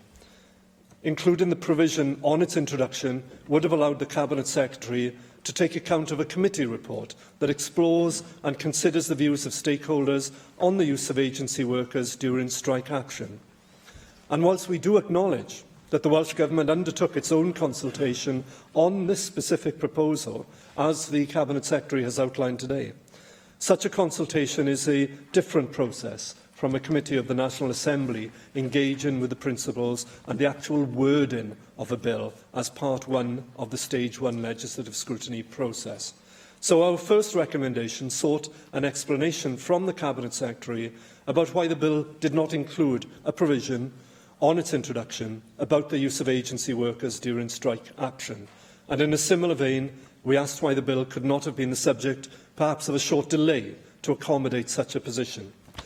But I am very grateful today for the Cabinet Secretary's detailed response and further explanation and justification. And I note that, as we have just heard, the Equality, Local Government and Communities Committee, whether through serendipity or otherwise perfect planning, I don't know, was able indeed to take evidence on this issue during its own Stage 1 scrutiny and incorporated it within that, including wide stakeholder engagement. And that is reassuring in terms of our first recommendation. And the second and third recommendations we made relate to the single power contained in Section 2 of the bill to make subordinate legislation. And as we have heard from the remarks of the Cabinet Secretary this afternoon, great reassurance on that, and I welcome the proposed changes to the bill that the Cabinet Secretary has outlined this afternoon when he was on his feet. Our analysis of this bill is very technical and very precise and narrow in its remit, but I do recommend to Assembly members the report if it will help them in their consideration. Thank you very much. Janet Finch-Saunders. Thank you. Deputy Llawn, it is somewhat regrettable that I do feel the need to stand and fundamentally oppose the general principles of introducing this bill through the National Assembly for Wales. And I do so on behalf of the Welsh Conservative Assembly Group, but also on behalf of our taxpayers in Wales. Last year, the UK Government Trade Union Act was passed by royal assent after considerable consultation and engagement with our frontline workers, trade unions, and with a clear mandate from the voting population of our country. The UK Act sets out, it was in the manifesto, provisions on turnout and support for strike action, a transparent process for subscriptions, and the requirement that payroll deductions for subscriptions are only administered where the cost is not funded by the public. Now, the Trade Union Wales Bill seeks to disapply sections of that Act here in Wales. Now, as the first piece of legislation introduced by the Welsh Labour Government this year, this bill is considered unnecessary, burdensome and costly, and I think taxpayers will be dismayed to note the time and energy that's been put into this, and cost, which could have been put into developing an autism bill for Wales, or legislating to address the many and significant failings of this Welsh Labour Government. Openness and transparency over the actual cost of trade unions and public service workers undertaking union activity is essential. Ultimately, funding for this activity comes out of the public purse. The taxpayers' allowance found that in 2014, unions were provided with over 273,000 square feet of office space by public sector organisations in the UK. The market value of such office space in Cardiff would be over £6.2 million, yet unions were charged just £307,000, meaning the taxpayer is actually subsidising union activity by millions of pounds. The UK Act requires greater transparency on information relating to facility time, simply extending those requirements that already apply to the civil service. And I believe it is right that the government monitor this to ensure it is a sensible use of taxpayers' money and that levels of facility time remain appropriate and necessary. Clearly, the intention is that efficiency savings will be made simply by virtue of the requirement to publish this information. The first relevant period starts on the 1st of April. Therefore, the first reports will be due by the 31st of July. It is concerning that the Welsh Labour Government do not think it would be prudent to wait to see the initial results of this element of the UK Act. Instead, here, the Welsh Labour Government seems to be pushing ahead with little statistical evidence. The Cabinet Secretary is concerned that the 40% threshold creates the potential for wildcat strikes, yet we've been offered no firm evidence to support this assertion. Further, it is concerning to note that whilst those giving evidence in committee spoke of the apparent low cost of processing payroll deductions, not one could provide an actual figure for this. Now, prior to the UK Act, just 22% of public sector organisations in the UK charge unions for this service, despite another cost to the public purse. In local government alone in Wales, we know that over 30,570 employees pay subscriptions through payroll deductions, the combined cost of which cannot be insignificant. So we welcome the UK government's actions to ensure that costs incurred by unions are covered by unions.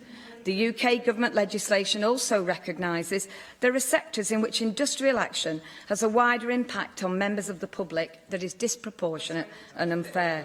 Allowing agency workers to cover striking workers will ensure that businesses and many of our vital services will be able to continue to operate to some extent.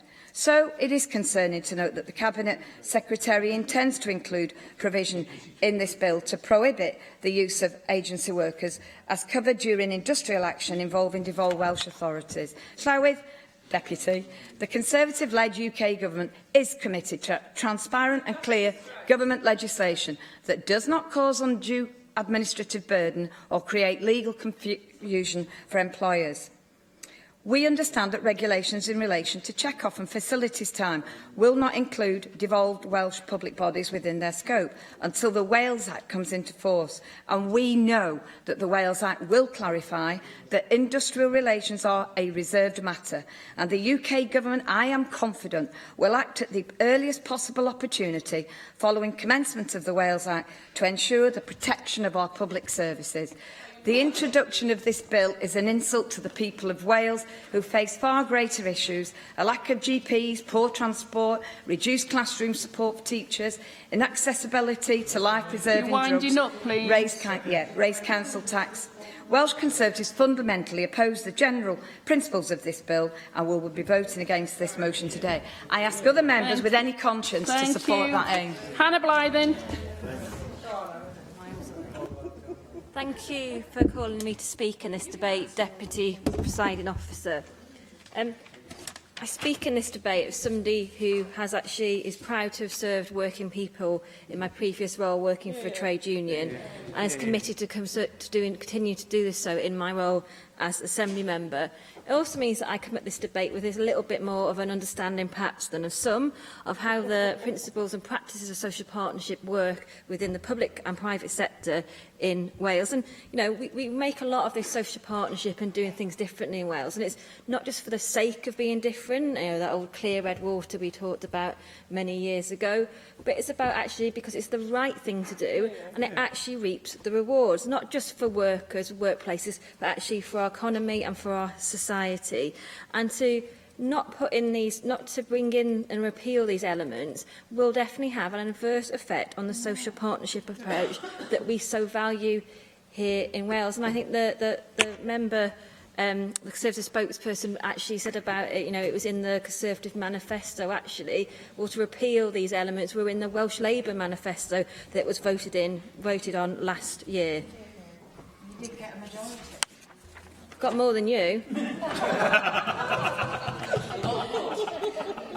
So, I feel like it's necessary to stand up again in this debate to actually try and rebut some of the rhetoric and the misunderstanding in terms of how trade unions work in practice. So the first thing is we've touched on today, and I'm sure the colleagues will, is the collection of subs through check-off. It's a pretty straightforward and accessible means of doing this. And actually, in the vast majority of cases, including my own local authority, the unions actually cover the cost of check-up and actually save the local authority money.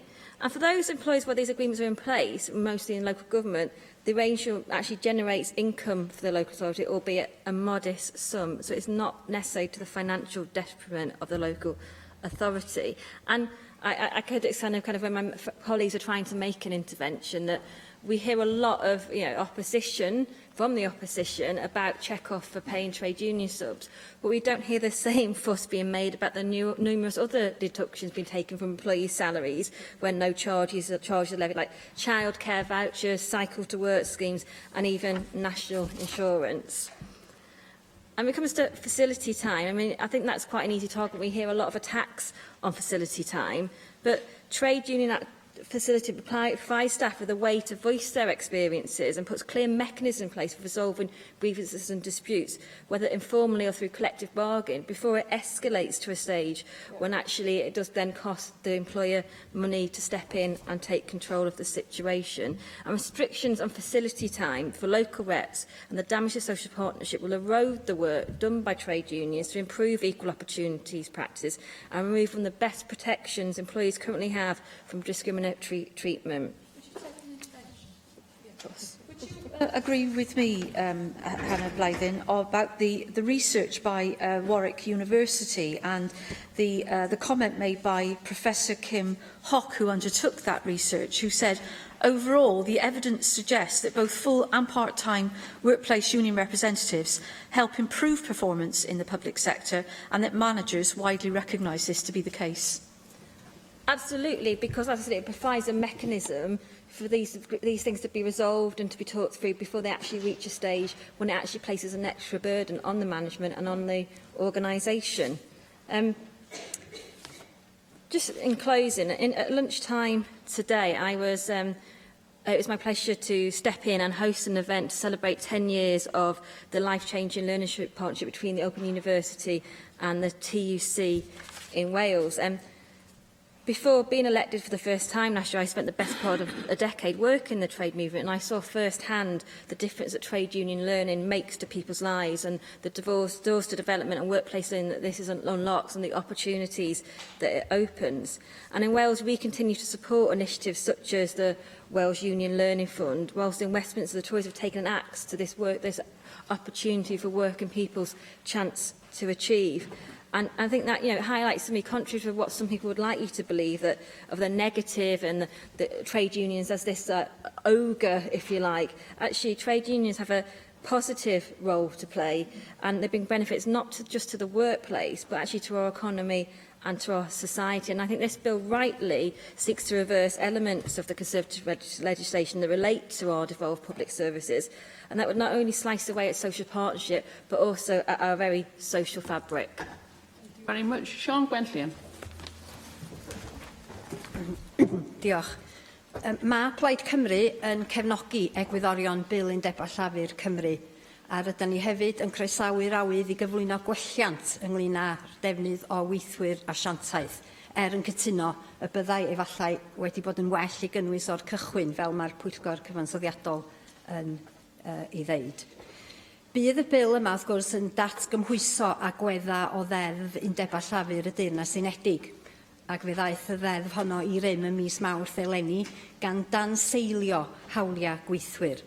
Mae unrhyw ymgais i ddiogelu rhai o'r hawliau hynny i'w groesawu. Ond yn y pen draw, mae angen i ni yng Nghymru gael y grymoedd llawn i amddiffyn hawliau gweithwyr ac i ddatblygu ffordd o gydweithio teg rhwng cyflogwyr a gweithwyr. ffordd fydda'n adlewyrchu ein gwerthoedd ni fel cenedl. Mae deddf Undeb a Llafur 2016 yn ymosodiad diangen ar hawliau gweithwyr. Fe fydd ei llawer anoddach i weithwyr gael codiad cyflog, i atal colli swyddi neu i negodi gwell amodau gwaith yn y man gwaith yn sgil y ddeddf yma. Mae'r ddeddf yn gwneud ni'n anoddach i undeba wneud i gneu gwaith o ddydd i ddydd yn delio efo problemau yn y man gwaith cyn iddyn nhw ddatblygu'n anghydfod. Ac mae'r ddeddf yn mygu protest ac mae hynny yn mygu rhan anebgorol o'n democratiaeth ni. Mae'n anodd osgoi dod i'r casgliad fod y Llywodraeth Doriaidd yn benderfynol o wanhau Undeb a Llafur mwyn gallu ymosod ar hawliau, tâl ac amodau gwaith pob gweithiwr. Mae bargeinio rhwng y cyflogwyr a'r cyflogedig yn gweithio oherwydd fod gan y ddwy ochr rym. Dyna pam fod y mwyafrif helaeth y drafodaethau yn diweddu nid mewn streic ond mewn datrisiaid. Mae agwedd fel honno yn helpu aelodau undeba a rhai sydd ddim yn aelodau yn yr un modd. Mae agwedd fel honno yn helpu cynnal gwasanaethau cyhoeddus. Mae trin gweithwyr efo parch ac urddas yn arwain at weithlu sydd yn fodlon rhoi'r cyhoedd yn gyntaf o'r cleifion yn ei ysbytau a rhai sy'n derbyn gofal i'r gwasanaeth casglu sbwriel ac ailgylchu. Mae trin gweithwyr efo parch yn gwneud synwyr busnes. Ond mae deddf Undeb a Llafur 2016 wedi symud y grym ac mae'r glorian yn pwyso yn llawer rhy drwm i un cyfeiriad. Dyma ymgais ddiweddara y toriaid yn ei hanes hir o ymosod ar hawliau gweithwyr, hawliau sydd mewn hyd yn oed mwy o beryg yn dilyn y penderfyniad i adael yr Undeb Ewropeaidd. Dros yr 80au a'r 90au cynnar, pasiwyd nifer o ddeddfa oedd wedi eu llunio gan y Llywodraeth Doriaidd yn ymosod ar Undeb a Llafur a hawliau gweithwyr. Mae rhain yn cynnwys deddf cyflogaeth 1980, deddf cyflogaeth 1982, deddf diwygio Undeb a Llafur a hawliau cyflogaeth 1993. Fe gafodd Llafur rhwng 1997 a 2010 gyfla i ddadwneud gwaith y toriaid, ond ni chymerwyd y cyfla. Yn ei fanifesto ar etholiad cyffredinol 1997, dywedodd y Blaid Lafur, fe fydd elfenna allweddol deddfwriaeth Undeb a Llafur yr 80au yn parhau. Felly mae'r gwaharddiadau a'r bicedu a'r mwyafrif o gyfyngiadau balot yn parhau i sefyll. Mae'n wir deud y gwnaed ymdrech, ond ymdrech dila i gryfhau hawliau drwy ddeddf cysylltiadau cyflogaeth 1999 a deddf cysylltiadau cyflogaeth 2004. Ond o ran nifer o'r hawliau pwysig gafodd ei tynnu oddi ar weithwyr yn ystod yr 80au a'r 90au cynnar, pan gafodd Llafur y cyfle i'w hadfer, roedd yr ymdrech yn dila a deud y lleia. Ni wnaed ymdrech gwirioneddol i rowlio'r niwed yn ôl, ni wnaed ymdrech gwirioneddol i amddiffyn gweithwyr rhag drygioni'r toriaid. Mae Llywodraeth Cymru yn gorfod rhuthro'r bil yma trwodd rwan. Unwaith daw deddf Cymru i rym, fe fydd materion cysylltiadau diwydiannol yn cael eu cadw yn benodol yn San Steffan.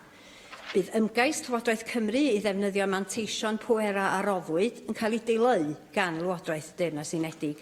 Dyna wendid sylfaenol deddf Cymru a pham fod angen deddf arall ar fyrder. Cymelliant gwleidyddol sydd ar waith yma'n hyn. Mae'r toriaid yn San Steffan yn ceisio sicrhau polisi cysylltiadau diwydiannol unffurf a chreulon ar draws Cymru, Lloegr a'r Alban. Gan ddiystyru cynhwysedd datganoledig y cynhylliad fel mae'n sefyll ar hyn o bryd, gan ddiystyru'r ffaith nad gwledydd unffurf ydan ni. Hynny yw, mae yna power grab yn mynd ymlaen. Mae Deddf Cymru yn ddyfais i rowlio pwera yn ôl o'r cynhylliad cenedlaethol, gan leihau'r sgôp o be allan ni wneud dros ein pobl yma yng Nghymru. Mae peryg gwirioneddol fod y toriaid yn cynllwynio i ddwyn mwy o bwera yn ôl i'r canol yn sgil gadael yr Undeb Ewropeaidd. Bydd Plaid Cymru yn amddiffyn gweithwyr a gwasanaethau cyhoeddus Cymru pob cam o'r ffordd. Diolch. Thank you very much. Jeremy Miles. Diolch, Dirprwy Llywydd. This bill is about the kind of public services that we want to see in Wales. Do we want public services where collaboration is the mark of them, or do we want public services where that is ever harder? We on these benches want strong public services, effectively delivered, and fair employment. We believe in the social partnership model that we have heard so much of today, and I was struck by the number of employers responding positively to the inquiry by the Equalities and Local Government Committee, advocating support to the government's position here, reversing the Tory legislation of last year. Social partnership is not the absence of dispute. There are going to be plenty of disagreements, there are going to be differences of view, and from time to time there will be differences of priority. But it does offer a framework for managing disagreement effectively and with as little disruption as possible. But it isn't just a way of managing disagreement. It's also a way of managing change and delivery in the public services generally in the public interest. And often that is about managing difficult change and adapting in partnership with other stakeholders. But it's incumbent on us also to look forward at some of the threats and pressures that public services will face as a consequence of a political choice by Conservative governments in Westminster to impose a regime of austerity. That, compounded by increasing demand and the risk to the public sector workforce of the uncertainty around EU nationals, are potentially a threat to the resilience of some public services, not just in Wales, across the UK. The answer to those profound challenges is more collaboration and not less. It's not just about avoiding conflict, it's also about a framework which encourages a creative dialogue about how we tackle some of those threats and pressures ahead. But the truth of the matter is that this legislation, in the 2016 Conservative legislation, is a purely political move. Strike action in the UK has never been lower. It's low in England, it's even lower in Wales. And the political nature of the attack is clear when you look at some of the core provisions in the Act, making it harder for unions to organise in the workplace. And as we've heard, at a time when good employers are making it easier for employees to buy bicycles, join a gym, contribute to pensions, this Act actually makes it harder to do something as basic as pay your union subscriptions. So make no mistake about it, this bill reverses a nakedly political attack by the Conservatives in Westminster. A Tory attack on working people's right to organise, a Tory attack on collaborative public services, and a Tory attack on the very resilience of public services right across the UK. And I will be proud to support the government's bill. Thank you very much. Gareth Bennett. Thank you, The trade union bill which the Welsh Government has brought here to debate today is a piece of legislation which has been scrutinised at some length in the Equalities and Local Government Committee, of which I'm a member, as well as the Constitutional Committee, of which I'm not. So I can only talk about it from the side of the committee I was on, or I am on. We heard a lot of evidence, and a clear consensus did emerge on both employers and the union's side in favour of this bill. UKIP broadly supports this bill as we believe it does further the cause of improving working conditions in Wales, which is a laudable aim. Of course, we should strive to improve working conditions for all workers, not just the ones in the public sector who happen to be in trade unions. But there is no logical sense in deliberately worsening conditions for the public sector workers. And a worsening of conditions is what the Minister, Mark Drakeford, has told us will happen if the Conservative Government's UK legislation is not repealed. Nearly all of the witnesses we heard in committee tended to concur with this view, including notably the employers themselves. There was an issue over legal competence. Did the Assembly rightly have legal competence over employment practices in the Welsh public sector, or did competence rightly lie with Westminster? Well, the committee was assured by Mark Drakeford that there was a strong legal case that the competence lay here. So we in UKIP have taken him in good faith, and we back the bill on that basis, although ultimately it may be the courts who decide who is right. What wasn't really mentioned in the committee stage and hasn't really cropped up today was that the Conservatives' UK Trade Union Act, passed last year, is all a bit of a red herring. The original intention behind the Act was to cut off some of the funding for the Labour Party from the unions. But because Theresa May wanted Labour support over Brexit, this part of the bill was cut from the legislation eventually passed by Westminster. What we were left with was a series of quibbles over things like facility time, the check-off, and the turnout threshold for legal strike ballots. In our view, workers should have the legal right to strike if a ballot has been won, and should not be constrained by some arbitrarily set threshold. Facility time, probably in general, allows union reps to deal with worker management issues before they come to strikes, a point that Hannah Blythin made when this subject was first debated, and she's made effectively again today. Facility time, if it could be calculated, probably saves public money, and also in this respect aids the delivery of public services. What we don't want to do now is waste time by endlessly trying to record, minute and calculate facility time. This would actually constitute a real waste of public money. The check-off is simply an automatic deduction from a worker's salary, little difference in essence from any other deduction.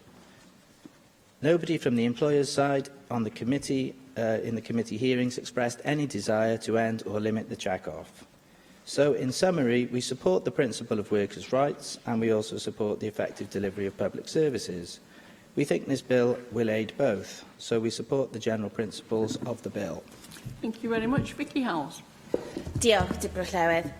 I am proud to speak today in support of the Welsh Government's Trade Union Wales Bill. I applaud the prompt way that the Cabinet Secretary has brought forward this legislation to protect the rights of workers in Wales. In stark contrast to the approach of the UK Government, it is the Welsh Government which has shown the strong and stable leadership that Wales needs. The UK Government's approach has been draconian and divisive. The UK Government has not only tried to affect the way trade unions work, undermining their ability to represent their members, they've also made an attack on the devolution settlement itself, trying to unpick the powers devolved to Wales. Prior to being elected in May of last year, I taught in a secondary school in Caerphilly.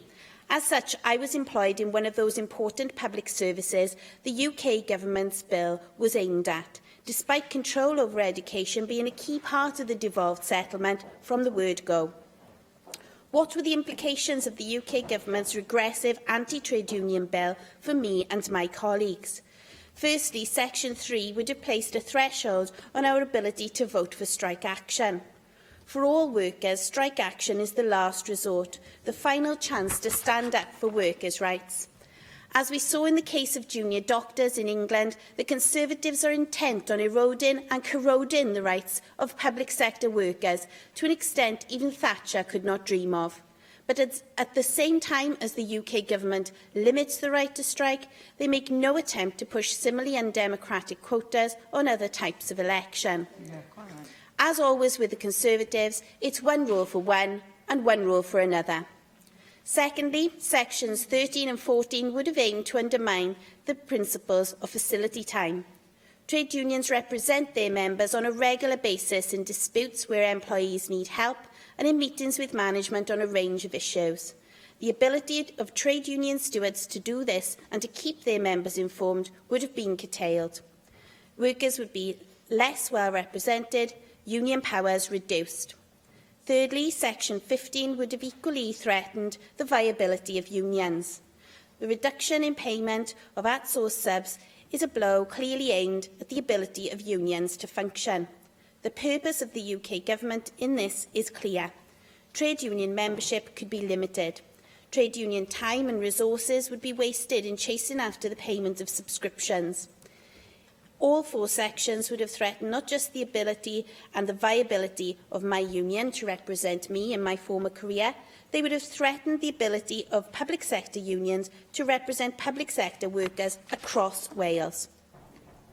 As around 3 out of every 10 Welsh workers are employed in the public sector, the impact of the UK Government's legislation was considerable. Furthermore, the UK Government's vindictive approach would have been based on trampling over the devolution settlement and the powers of this body. This is not acceptable and does not augur well ahead of the return of powers from the European Union. I followed with great interest the Stage 1 inquiry by the Equality, Local Government and Communities Committee into the Welsh Government's proposed bill and would like to pay tribute to the Chair and committee members for this useful piece of evidence. What struck me was the overwhelming support for the bill's general principles. This came not just from those we would expect to back the bill, like the trade unions. It also came from evidence supplied on behalf of professional associations and, crucially, public sector employers. All these voices were joined in a chorus of approval for the bill. A chorus that proclaimed the stubborn dogmatism of the UK Government was intent on overturning the principles of social partnership on which successive Welsh governments have based their approach to industrial relations. What is more, the committee heard that the UK Government plans would not only wreck the doctrine that all social partners have an equal stake in the delivery of services. Their plans would also impact on the delivery of those public services themselves. As the Society of Radiographers said, the impact of the UK Government's changes would make it more difficult for our members to put patients first and would adversely affect patient care. I look forward to supporting the Welsh Government's bill and, in doing so, supporting public sector workers and public services today. Thank you very much. And now call on the Cabinet Secretary of Finance and Local Government to reply to the debate. Well, thank you, Deputy Llywydd. As you've heard, there is strong support for the bill in the Assembly this afternoon. I thank John Griffiths for what I thought was a succinct summary of the evidence which his committee took in each aspect of the bill. Overwhelming support, as he said, from stakeholders for a simple and effective bill. Members have heard from Gareth Bennett, who sat through the evidence and who was convinced enough by it to sign up to that simple, clear conclusion of the committee that the bill should be supported. Ac wrth gwrs, dwi'n cydnabod y cefnogaeth Plaid Cymru fel o Siambr Llawn yn ddweud i helpu ni i diogelu hawliau gweithwyr yma yng Nghymru ac i roi tecwch yn y gweithlu i bobl sy'n gweithio yn gwasanaethau cyhoeddus yma yng Nghymru. Deputy Llywydd, you heard from other members here explaining that the purpose of this bill is to support the success we have had in Wales in developing a social partnership approach. And Jeremy Miles was absolutely right when he said that the social partnership approach is not about the absence of dispute. It is about the much, much harder work of facing up to challenges, to get round the table together, to think through, to talk through, to argue through, and in the end to reach an agreement on a way forward where the problem itself is difficult and where the solution is not easy to find, but social partnership demands that you do that hard work rather than, as in the way that we've heard from the Conservatives here this afternoon, they would rather retreat behind the barricades of a socially divisive, confrontational, adversarial approach to the conduct of industrial relations. And what this bill does, Deputy Llywydd, quite certainly, is that it exposes the Conservative Party here in Wales. It exposes them as the reactionary force they are when it comes to social partnership. There is a Pavlovian response. There is a Pavlovian response from Conservatives, the Welsh Conservative Party. You mentioned the word trade unions, and they immediately begin to salivate with battles long ago. Time after time in this chamber, I've had to listen to Conservative Party members talk about the heroic efforts of public service workers here in Wales, while they seek to condemn the services that those people provide.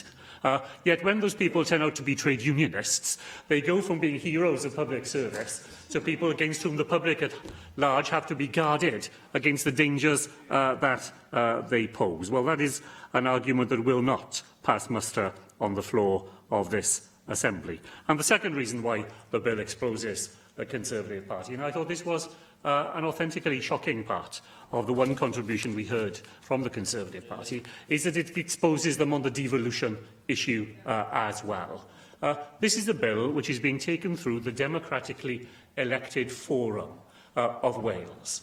It is a bill that seeks to do things in our public services in the way in which we in Wales would choose to organise our affairs, and yet the Conservative Party is willing to wave the stick of a Westminster government prepared to reverse the democratic will of this National Assembly. I think that will be a democratic outrage should it take place, and I'm very disappointed and saddened to hear it being suggested on the floor of the National Assembly this afternoon.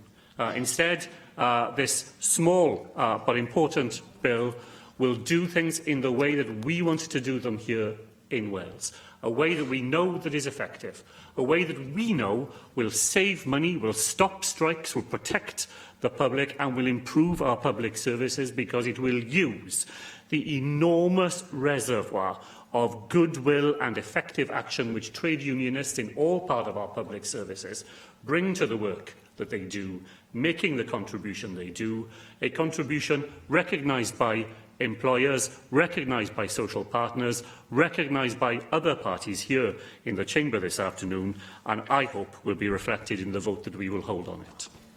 Thank you very much. The proposal is to agree the motion. Does any member object? Okay, thank you. I will defer voting under this item until voting time. Motion to approve the financial resolution in respect to the Trade Union Wales Bill. Can I call on the Cabinet Secretary for Finance and Local Government to move the motion? Formally. Thank you very much. There are no speakers in this debate, and as we have deferred voting on the general principles of the bill, I will defer voting on this item until voting time. We have agreed voting time will take place before stage 3, before we enter the stage 3 of the Public Health Wales Bill. And therefore, unless 3 members wish for the bell to be rung, I will now proceed to voting time. Ring the bell, okay? Ring the bell, please.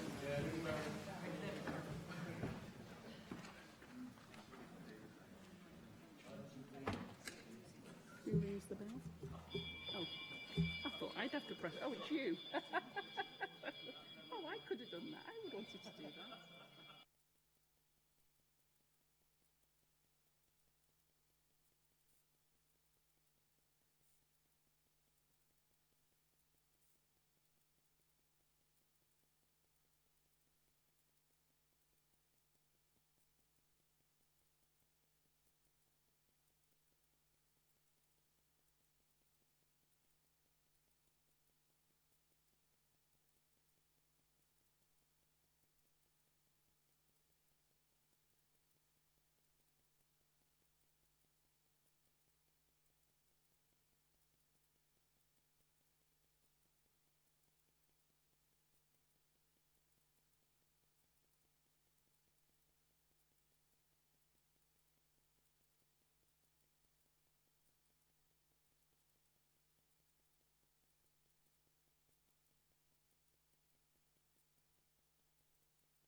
Okay.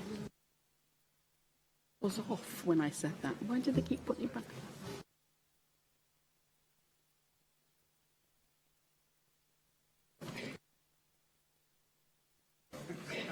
Right, we'll move to vote on the general principles of the Trade Union Wales Bill and a call for a vote on the motion tabled in the name of Mark Drakeford. Open the vote.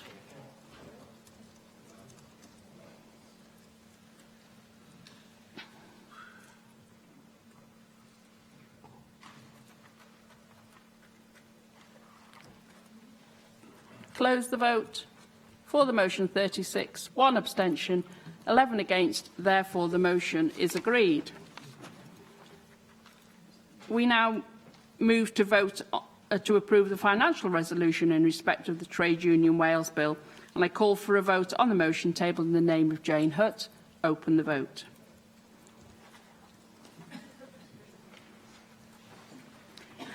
Close the vote. For the motion 37, 1 abstention, 11 against. Therefore, the motion is agreed. Before we move to the stage 3 debate on the public health bill, the session will suspend for 10 minutes. The bell will be rung after 5 minutes, and can I urge you all to return to the chamber as soon as possible in order to proceed with expedience. Thank you.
Galw'r Cynulliad Cenedlaethol I drefn.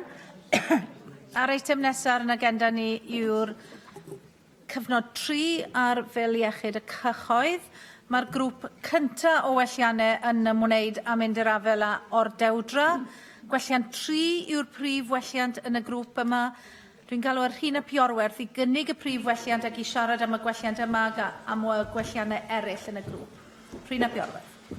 Diolch, Llywydd, a mae'n bleser mawr gen I gyflwyno y gwelliannau yma yn ffurfiol heddiw I ddechrau yn trafodion ni ar gyfnod 3 bil iechyd y cyhoedd. Da ni wedi bod yma o'r blaen, wrth gwrs, ond wrth i'r bil gyrraedd y cyfnod yma y tro diwetha, ac wrth iddo fo gael ei ail gyflwyno yn y cynulliad yma, doedd na ddim cyfeiriad ynddo fo at y brif broblem iechyd gyhoeddus y bosib yr ydym ni yn ei wynebu fel cenedl. Rwan, mae yna gyfle drwy yn gwelliannau ni newid hynny I roi taclo gordewdra ar wyneb y bil yma ac I sicrhau bod strategaeth yn cael ei pharatoi a'i gweithredu I fynd i'r afael ar argyfwng yma, achos mae o yn argyfwng. Dwi'n ddiolchgar am y gefnogaeth eang sydd wedi ddangos I y gwelliannau heddiw. Dwi'n ddiolchgar I Cancer Research UK, enghraifft, sydd dwi'n gwybod wedi bod yn annog aelodau'r cynulliad I gefnogi. Y gwelliant yma, mae'r cyswllt rhwng gordewdra a chanser yn glir, medden nhw, ond mae yna ormod o bobl sydd ddim yn sylweddoli hynny. Efo'i ffigur nhw'n dangos bod 59% o oedolion Cymru dros I pwysau yn 2015 a dros chwarter o blant Cymru dros eu pwysau neu'n ordew. Mae Cancer Research UK yn argyhoeddedig y bydd cael strategaeth genedlaethol yn fodd I ddechrau mynd i'r afael a'r sefyllfa yma. I am delighted to be tabling the amendments today in the context of having had positive discussions with government on this, the most acute, perhaps, of public health problems facing us in Wales. And I am grateful to the Minister for agreeing with me that this is the place on the face of this bill to put measures in place to try to address this national crisis. This is a matter that I feel very strongly about personally.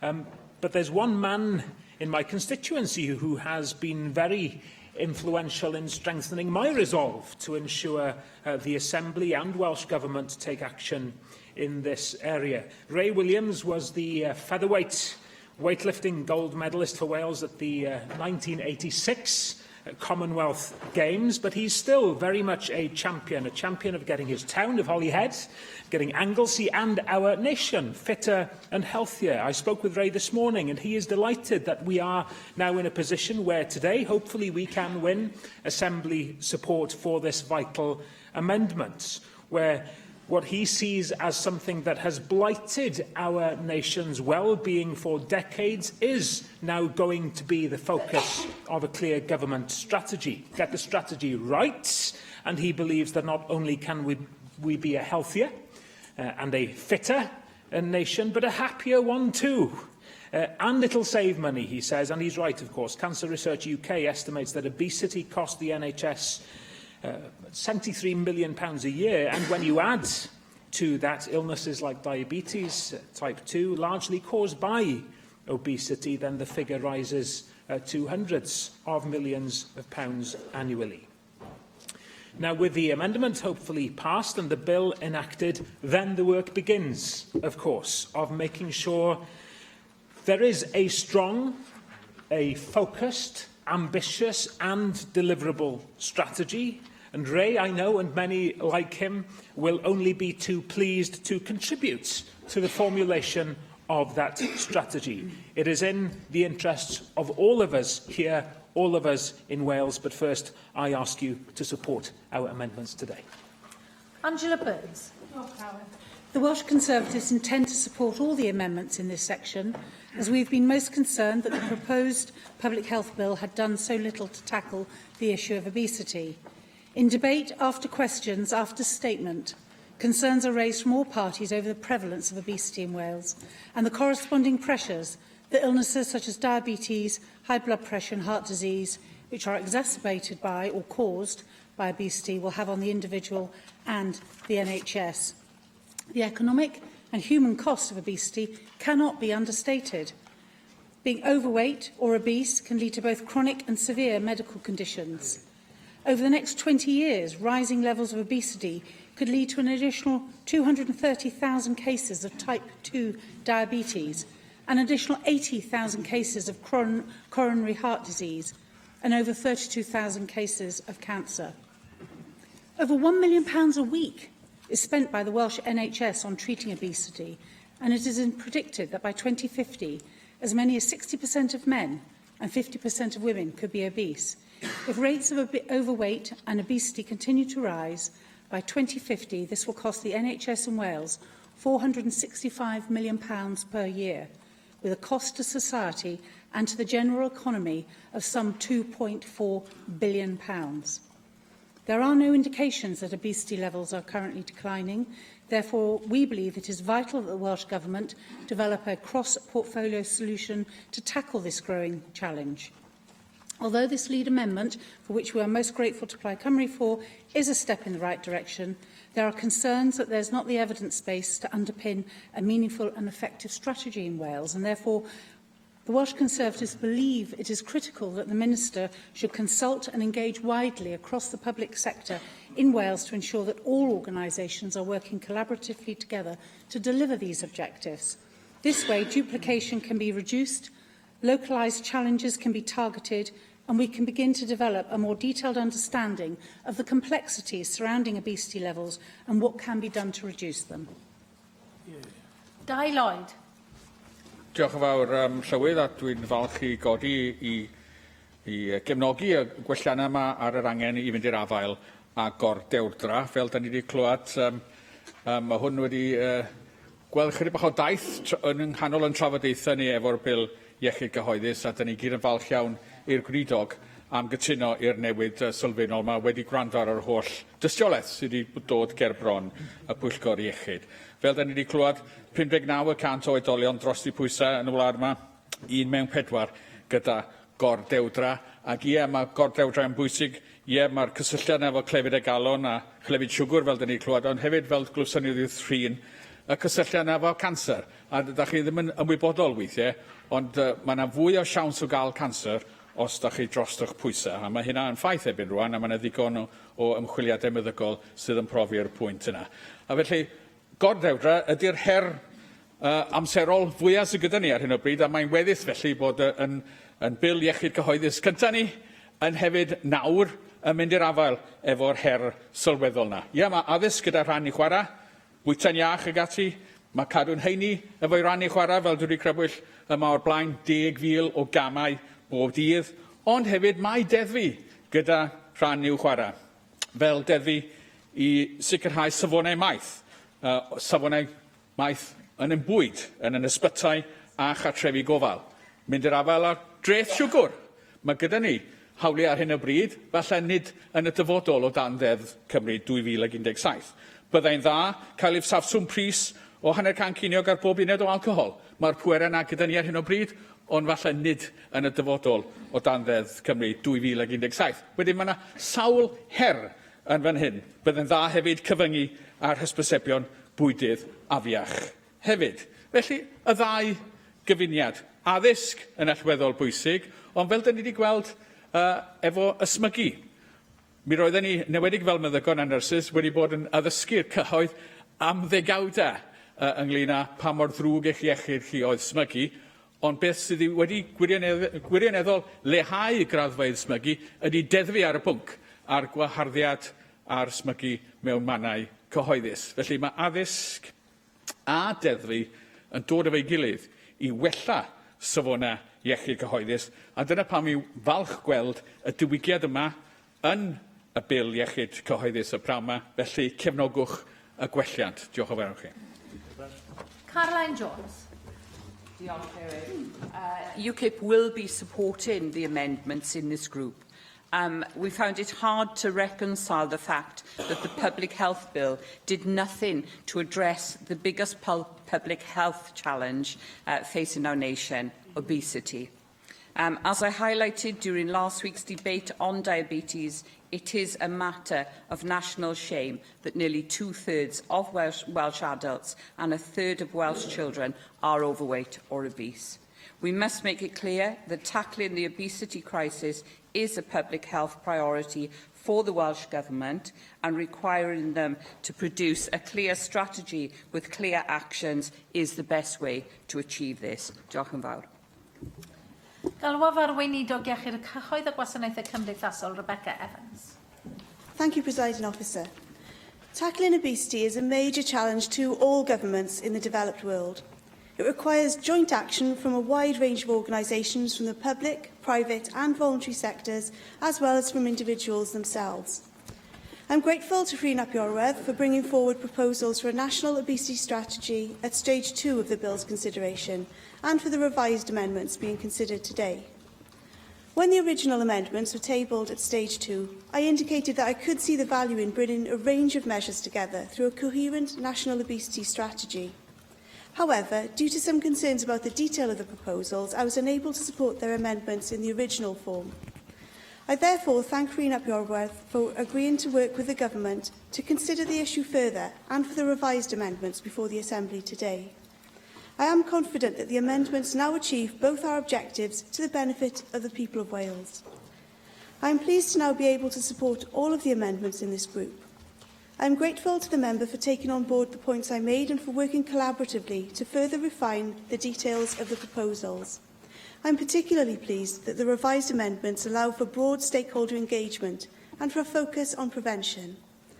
I am confident these amendments will strengthen the bill by placing the work of the Welsh Government to tackle this major public health challenge on a statutory footing. I am confident the amendments will deliver positive change for the people of Wales and therefore ask members to support them. Galwaf ar Rhun ap Iorwerth i ymateb i'r ddadl. Diolch yn fawr iawn, Llywydd. Dwi'n gwerthfawrogi bod yr consensws, dwi'n meddwl, sydd wedi cael ei glywed yn ystod taith yr bil yma drwy yr pwyllgor wedi cael ei adlewyrchu yma unwaith eto yn y Siambr heddiw. Mi oedd pob un ohono ni, dwi'n meddwl, ar ddechrau y daith yma yn ymwybodol yn bod ni'n sôn am broblem am argyfwng yn y fan hyn. Roedden ni gyd yn dymuno dod o hyd i ffordd i'w gynnwys o yn y bil. Be ydym ni wedi llwyddo i wneud drwy drafod, drwy chwilio am ffordd ymlaen ar y cyd rhwngthon ni a'r Llywodraeth, ydy sicrhau bod ni wedi gallu cyrraedd y nod hwnnw. Dwi yn ailadrodd mai yr her rwan, neu y gwirionedd rwan, ydy mai dechrau'r daith ydy hyn. O gael cytundeb i weithio tuag at strategaeth, mae eisiau troi'r egwyddor yna i mewn i strategaeth fydd yn gwneud gwahaniaeth gwirioneddol. Dwi'n edrych ymlaen at weld y gwelliannau mae'n cael i cymeradwyo'n ffurfiol rwan, ac yn edrych ymlaen i weld datblygiad y strategaeth honno alla fod yn dechrau'r daith tuag at daclo yr argyfwng yma sy'n gymaint o niwed i ni fel cenedl. Os na dderbynu'r gwelliant 3, bydd gwelliannau 4, 2 ac 1 yn methu. Y cwestiwn yw a ddylid derbyn gwelliant 3, a oes unrhyw wrthwynebiad? Nag oes, felly derbynu'r gwelliant 3 yn unol ar rheol sefydlog 12.36. Gwelliant 4, Rhun ap Iorwerth. Gwelliant 4? Y cwestiwn yw a ddylid derbyn gwelliant 4, a oes unrhyw wrthwynebiad? Felly, derbynu'r gwelliant 4 yn unol ar rheol sefydlog 12.36. Mae'r grŵp nesaf o welliannau yn ymwneud â mangreoedd difwg. Gwelliant 6 yw'r prif welliant yn y grŵp hwn. Galwaf arweinidog iechyd y cyhoedd a gwasanaethau cymdeithasol i gynnig y prif welliant ac i siarad am y gwelliant yma ac am y gwelliannau eraill yn y grŵp. Rebecca Evans. Thank you, Presiding Officer. The bill, as it currently stands, would, for the very first time, make 3 outdoor areas smoke-free. These are school grounds, hospital grounds and public playgrounds. I have been pleased to see the broad support for this significant step, which has been clear throughout the scrutiny process. During stage 1 consideration of the bill, a number of suggestions were made for additional outdoor areas which should be smoke-free. I have been clear throughout that there are inherent complexities in such provisions, but I indicated that I would give active consideration to a 4th setting, namely early years settings, directly in response to the evidence of stakeholders and the Health and Social Care and Sport Committee's deliberations. As a result of that consideration, I am pleased to have brought forward the amendments in this group which would add the outdoor areas of registered care settings for children to the list of smoke-free premises. This is a natural next step which further protects children from the harmful effects of smoking and from seeing it as a normal everyday activity. Amendment 8 is the primary amendment in this group. It gives details of the settings to be covered, which are registered daycare settings for children and childminders providing care in their own domestic premises. The outdoor areas will only be smoke-free if the premises are being used for the care of children. In the case of childminders, the outdoor areas of their homes will only be smoke-free if one or more children are being cared for in the outdoor area. This ensures an appropriate balance is struck between the protection of children and the rights of any smokers living in the childminder's home. Amendments 6 and 7 relate to those who control or are involved in the management of the daycare premises or registered to act as a childminder. They'll be required to take reasonable steps to stop people from smoking in the smoke-free premises, and the amendments also make it an offence not to do so. Amendment 5 reflects the additional smoke-free requirements in the long title of the bill, and Amendment 9 adds the new section to be introduced by Amendment 8 to a list of premises designated as smoke-free by the bill. The remaining amendments in this group clarify that premises used wholly or mainly as dwellings cannot be made smoke-free using the power under Section 10 of the bill. They also provide that conditions must be met before premises used partly as dwellings may be made smoke-free in the future, using the regulation-making power in Section 10. I ask members to support all of the amendments in this group, which will provide important additional protections for children in Wales. Angela Burns. Whilst the Welsh Conservatives will be supporting the amendments in this section, we are concerned that this legislation is likely to have the largest impact on the working practices of small businesses. In many aspects, the success of this bill is dependent on the ability of small firms to comply with the changes in legislation, so it is vital that businesses are able to fully understand the implications of the bill. At stage 2, we tabled amendments to the bill that sought to provide greater clarity on the implementation of smoke-free premises, particularly for those who are self-employed or working from home, calling for the Minister to issue targeted and thorough guidance to small businesses that could demonstrate what is expected of them in regard to changes in the law. At that stage, the Minister gave her reassurances that any guidance issued in regards to smoke-free premises would, and I quote, set out people's responsibilities in lay terms and will therefore help persons affected by the legislation to understand what their new responsibilities are. And the Minister went on to give further assurances that the guidance issued on the smoking ban in public places in 2007 would be updated and reissued. So on these grounds, we agreed not to retable the amendments at stage 3.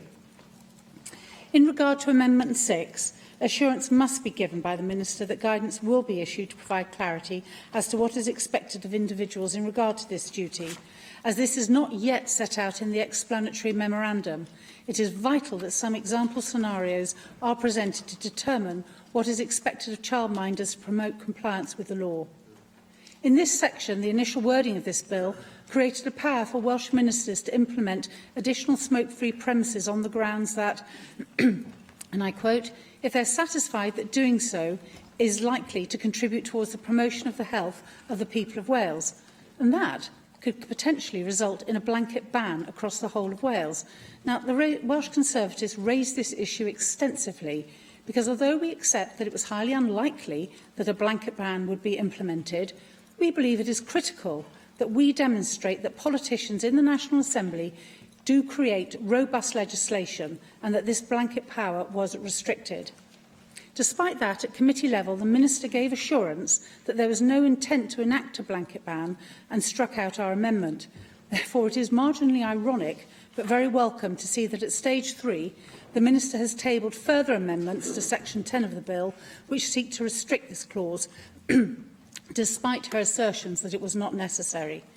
This restriction is welcome and therefore we will support Amendment 10. However, it is regrettable that the Minister urged others to reject a similar amendment at stage 2. Caroline Jones. Diolch, Llywydd. UKIP supports extending smoke-free legislation to all settings where children could be exposed to second-hand smoke and will therefore be supporting the Minister's amendments in this group. Diolch. Galwafar y Gweinidog I ymateb i'r ddadl. I thank members for their support for these measures within the bill, and I would just take this opportunity to reiterate the assurances that I did give at stage 2 regarding appropriate guidance being issued. Y cwestiwn felly yw a ddylid derbyn gwelliant 6 a oes unrhyw wrthwynebiad. Felly derbynir gwelliant 6 yn unol y rheol sefydlog 12.36. Gwelliant 7 gweinidog. Yes, formally. Y cwestiwn yw a ddylid derbyn gwelliant 7 a oes unrhyw wrthwynebiad. Felly derbynir gwelliant 7 yn unol â'r rheol sefydlog 12.36. Gwelliant 8 gweinidog. Formally. Os na dderbynir gwelliant 8, bydd gwelliant 5 yn methu. Y cwestiwn yw a ddylid derbyn gwelliant 8 a oes unrhyw wrthwynebiad. Felly derbynir gwelliant 8. Gwelliant 9 gweinidog. Formally.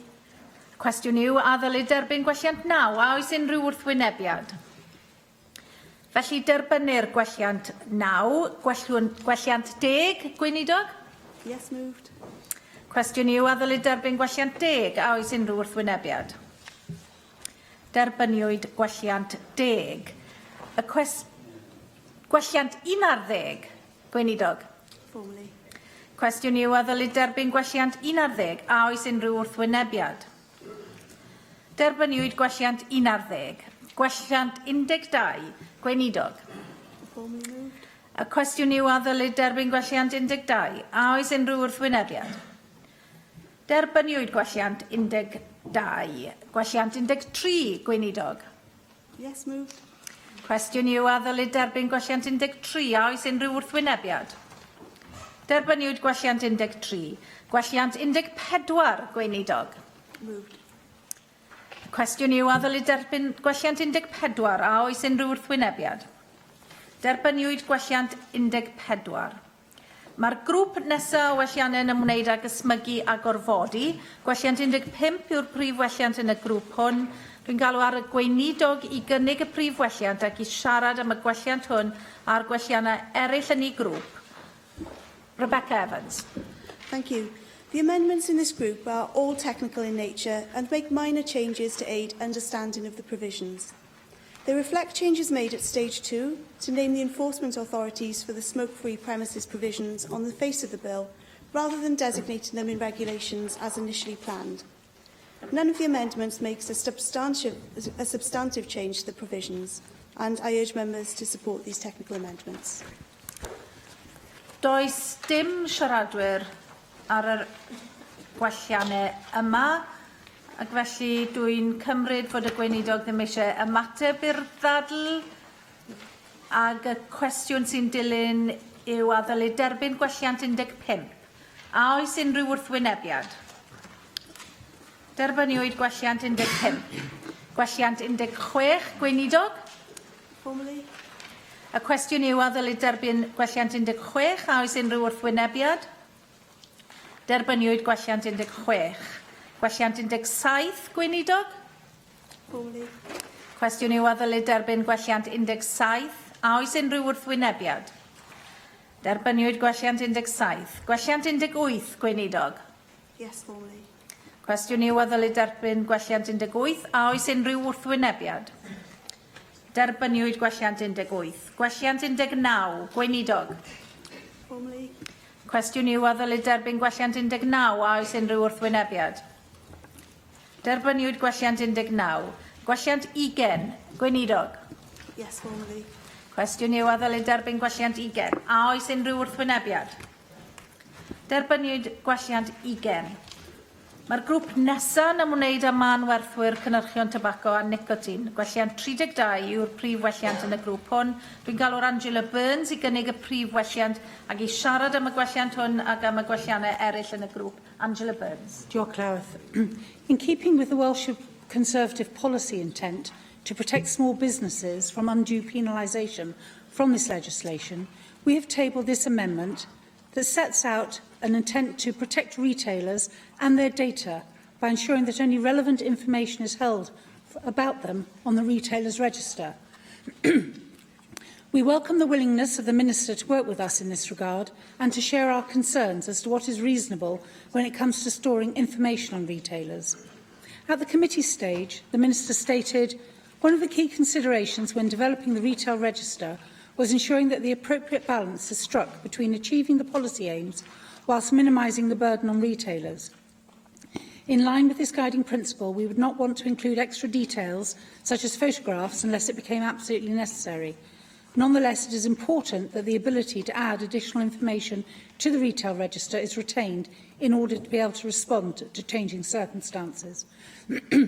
I raise this as a major concern because actually small businesses are usually very tight on time, don't have rafts of experts to help them, and could be put under immense pressure if a county council or any other authority chose to try to extract more information from them. So I'm very pleased that the Welsh Conservative amendments at stage 2 prompted a reconsideration of section 27 brackets on 6 brackets off by the Minister, and I would like to thank both the Minister and her lawyer in helping us to review this section, and the lawyer for her help in redrafting it. And I would ask members to support this amendment. Galw fawr y gweinidog Rebecca Evans. Thank you. I'm grateful to Angela Burns for bringing forward Amendment 32 following an issue that she raised at stage 2 about the potential for the registration authority to include information on the register which is not consistent with the policy intent. I'm happy to confirm that the Government will support this amendment. However, the acceptance of Amendment 32 raises an issue which needs to be addressed. Amendment 32 would prevent information being included on the register about whether or not a retailer offers home delivery or collection services. It's important that this information is available to enforcement authorities to aid with the enforcement of the new offence of handing over tobacco and so on to persons under the age of 18 to be introduced by Part 2, Chapter 4 of the Bill. Amendment 21 is required to allow that information to be available on the register. Therefore, I ask members to support both amendments in this group, which together ensure that only appropriate information is included on the register and that enforcement authorities can access the information they need about provision of home delivery and collection services. Galw fawr Angela Burns I ymateb i'r ddadl.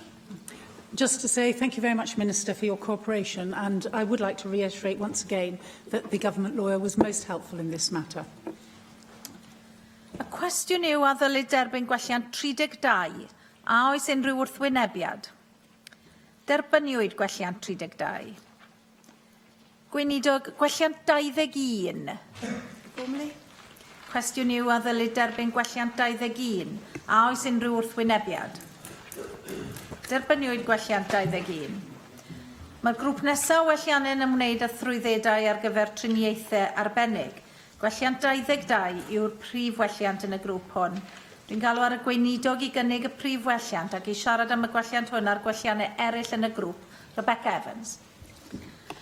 The amendments in this group propose a series of changes to the part of the bill creating a new licensing system for special procedures, namely body piercing, tattooing, acupuncture and electrolysis.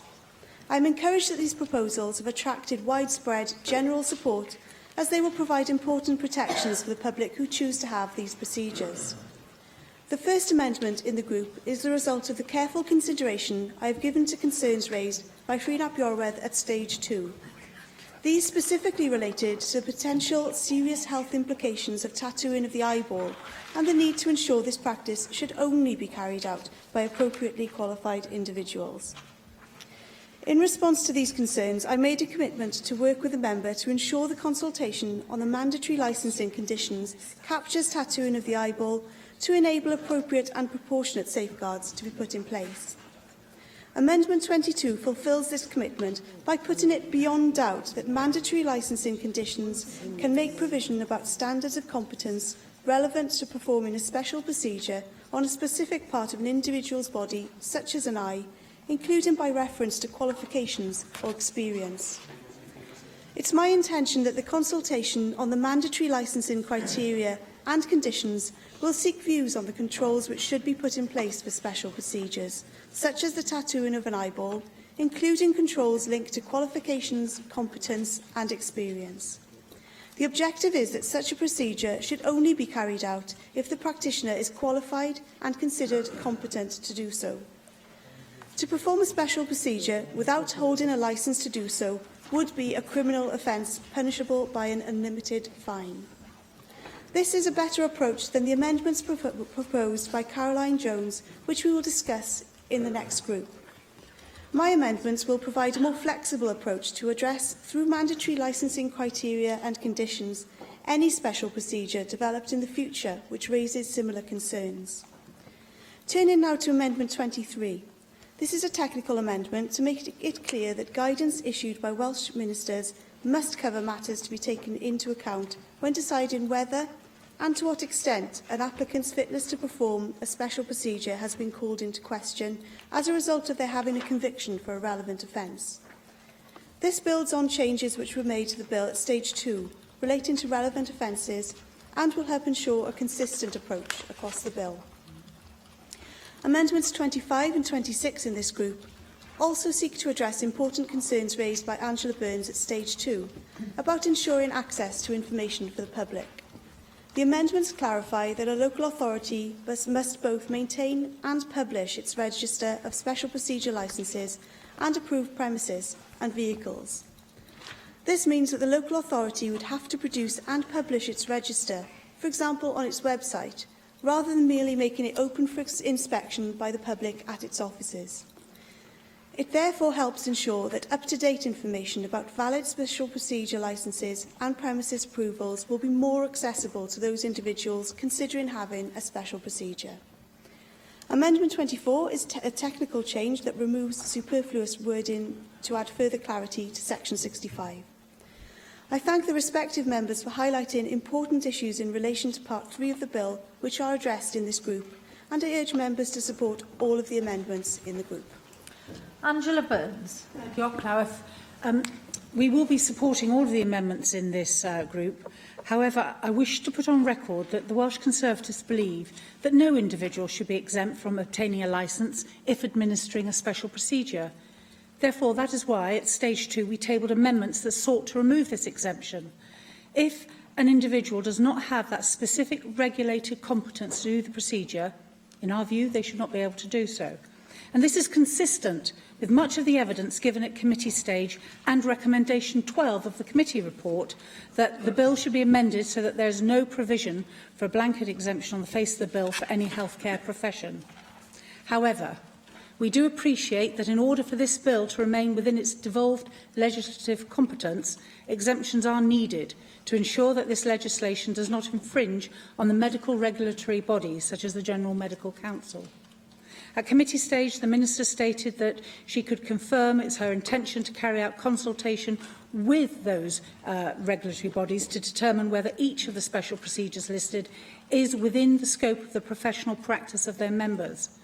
The exemption is therefore subject to their regulatory body confirming that they are competent in the procedure they wish to perform, and if not, they will be brought back into the licensing system through regulations and will be required to apply for a licence.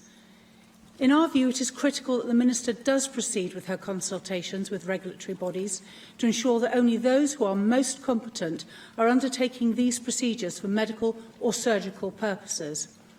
Therefore, Amendment 22 tabled strengthens this legislation to ensure that standards of competence are assessed prior to obtaining a licence. This has the potential to regulate a specialist area and procedures and make sure that they are being undertaken by competent and experienced individuals. And given the subject matter, I think it is very important that we do just that. Rhys Pion. Diolch, mi fyddwn ni'n cefnogi y grŵp yma o welliannau gan y Llywodraeth, mae gwelliant 22 yn arbennig yn adlewyrchu y pryderon godais i, fel gwelson ni gan y gweinidog, yn y cymal pwyllgor mewn perthynas ar lefel o allu yr ydyn ni yn credu sydd ei angen ar gyfer tatwyo llygad. Mi gynigion ni mai dim ond pobl wedi cyfrestru efo'r cyngor meddygol cyffredinol o bosib ddylai gael gwneud. Mi welwch chi yn y grŵp nesaf o wellianna bod Caroline Jones wedi cyflwyno y gwellianna hynny, y gynnes i cyflwyno yn pwyllgor y rheini cyfeiriodd y gweinidog atyn nhw. Y mwriad i yn syml iawn oedd chwilio am sicrwydd y gellid cyfyngu ar y tatŵs yma sy'n a lefel uchel o risg yn ymwneud â nhw. Yn y pwyllgor ac yna mewn trafodaeth efo'r Llywodraeth, dwi yn credu mod i wedi cael y sicrwydd yna yr o'n i'n chwilio amdano fo. Dwi'n ddiolchgar am hynny. Dwi hefyd yn falch iawn y mod i wedi gallu codi y mater yma a'i fod o wedi cael ei drafod. Ond ar ôl llwyddo i gael, dwi'n meddwl, y sicrwydd yr o'n i'n chwilio amdano fo, mi ydw i'n hapus i gefnogi y gwellianna yma gan y Llywodraeth ac nid y rhai yng ngrŵp 6. Galwaf ar y gweinidog i ymateb i'r ddadl, Rebecca Evans. Thank you. And I particularly thank Rhun ap Iorwerth for his support of the amendments within this particular group, reflecting the concerns that he raised at stage 2, and also thank others who will be supporting these amendments. And would like to take this opportunity to confirm that I will be consulting with the professional bodies on the exemptions issue as a matter of priority, as confirmed at stage 2. Y cwestiwn yw, a ddylid derbyn gwelliant 22? A oes unrhyw wrthwynebiad? Derbyniwyd gwelliant 22. Gwelliant 23, gweinidog. Yes, formally. Cwestiwn yw, a ddylid derbyn gwelliant 23? A oes unrhyw wrthwynebiad? Derbyniwyd gwelliant 23. Gwelliant 24, gweinidog. Formally. Cwestiwn yw, a ddylid derbyn gwelliant 24? A oes unrhyw wrthwynebiad? Derbyniwyd gwelliant 24. Gwelliant 25, gweinidog. Formally. Cwestiwn yw, a ddylid derbyn gwelliant 25? A oes unrhyw wrthwynebiad? Derbyniwyd gwelliant 25. Gwelliant 26, gweinidog. Yes, formally. Y cwestiwn yw, a ddylid derbyn gwelliant 26? A oes unrhyw wrthwynebiad? Derbyniwyd gwelliant 26. Mae'r grŵp nesaf welliannau yn ymwneud â thatwyo pelen y llygad. Gwelliant 36 yw'r prif welliant yn y grŵp hwn. Dwi'n galw ar Caroline Jones i gynnig y prif welliant ac i siarad am y gwelliant hwn ac am y gwelliannau eraill yn y grŵp. Caroline Jones. Diolch, Llywydd. I wish to formally move the amendment in my name. When we first started taking evidence about special procedures, I must admit I was shocked by the range of things people did to their bodies. However, the one thing that did disturb me the most was the tattooing of eyeballs. It's not the fact that someone wants to inject ink into their eyeball that shocks me, but the fact that someone would put their health at risk in order to alter the colour of their eyes. Eyeball tattooing involves inserting a needle into the sclera, the white of your eye, in several places, and injecting coloured ink which slowly spreads to cover all of the sclera. The inks used in this procedure are usually not designed for the purposes of tattooing and are mainly designed for use in commercial printing processes or for adding colour to car bodywork. People who have undergone this procedure report that they have wept coloured tears for days and experienced a burning sensation in their eyes. And that is when there are no complications. According to the Royal Australian and New Zealand College of Ophthalmologists, who looked at this issue, the health risks are significant. They include perforation of the eye, which can lead to blindness, as the sclera is less than 1 millimetre thick, retina detachment, an urgent medical condition that may leave the patient blind, endophthalmitis, an infection inside the eye that can also lead to blindness, sympathetic ophthalmia, an autoimmune inflammatory response that affects both eyes and can result in blindness. Bleeding and infection at the injection sites, delayed diagnosis of medical conditions as the true colour of the sclera is now hidden. For example, jaundice is often a first symptom of many diseases. Adverse reactions to the ink, sensitivity to light, staining of the surrounding tissue due to ink migration, and they state that the long-term risks are not yet known. It is for these reasons that I have tabled these amendments in my name, 35, 36, 37, 38 and 41. There are medical reasons why scleral tattooing may be necessary, so it is not possible to prohibit, as Reen had stated in one of his amendments, its use outright. Instead, these amendments restrict eyeball tattooing to those properly licensed by the GMC, the General Medical Council. I urge members to support the amendments in Group 6. Diolch yn fawr. Angela Burns. Due to previous provisions in the bill, Welsh Conservatives will be abstaining on the following amendments relating to the tattooing of eyeballs. We accept that the intent of the proposer is to ensure that this extremely risky procedure is only carried out by highly skilled individuals. However, this procedure was not raised as an issue at committee stage by the medical community, and there are concerns that the proposed amendment infringes on an individual's ability to make decisions about their own life and health. The provisions created by Amendment 22 will, we believe, ensure that there will be a duty placed on those issuing licences to assess an individual's capability to administer these procedures, as they will need to have previous experience and be competent in their ability to do so. Although this is not necessarily preventative, it will give greater assurance that these procedures will be undertaken in a competent and proper way, and we would suggest to the Minister, especially given the very powerful and descriptive way that the proposer has described the problems that can arise from the tattooing of an eyeball, that this is an area that she might wish to consult on further with a view to adding the tattooing of an eyeball to the list of special procedures as soon as possible. Galwaf ar y gweinidog, Rebecca Evans. The amendments in this group seek to create a standalone criminal offence of tattooing an eyeball in Wales unless it's done by a person regulated by the General Medical Council. I share the general concern about the risks of this procedure, which underpin the amendments. As I outlined in the discussion on the previous group, Amendment 22, tabled in my name, makes it clear that the mandatory licensing criteria and conditions can make provisions about standards of competence relevant to performing a special procedure on a specific part of an individual's body, including by reference to qualifications or experience. As such, thank you for taking the intervention. What kind of experience do you think would be necessary to convince people that they're capable of carrying out this process? Well, when we develop these regulations, obviously we will be consulting widely, particularly with the medical community, in terms of what they think would be appropriate in terms of undertaking special procedures of this particular nature. As I outlined in the previous discussion, the amendment that I tabled does make it clear that the mandatory licensing conditions and criteria can make these provisions, and as such the criteria and conditions will be able to make specific and targeted provision about tattooing an eyeball. And I do believe that this is the most appropriate mechanism for dealing with this important issue, rather than the approach suggested by the amendments in this group.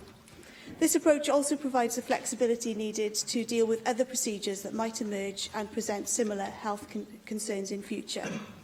It's my intention that the consultation required on the mandatory licensing criteria and conditions will seek the views on the appropriate controls and restrictions which should be put in place for procedures such as eyeball tattooing, including controls linked to qualifications, experience and competence, and the objective will be to ensure that such a procedure could only be carried out if the practitioner was qualified and considered to be competent to do so. The approach I have outlined would mean that the tattooing of an eyeball would be prohibited to be carried out by anyone who does not meet strict licensing criteria and conditions. To carry out such a procedure without being licensed to do so would be an offence punishable by an unlimited fine. The approach ultimately achieves a similar effect to that envisaged by the amendments in this group, but in a more coherent way which aligns with the overall special procedures licensing system, and therefore I am unable to support the amendments in this group. Galwaf ar Caroline Jones I ymateb i'r ddadl. Caroline Jones. Diolch, Llywydd. Obviously, I'm disappointed that these amendments were not supported. One of the reasons that I am very disappointed is that I believe that this procedure should be used for medical reasons only. I'm disturbed that someone can go out, have their eyeballs tattooed and have complications such as those I have listed.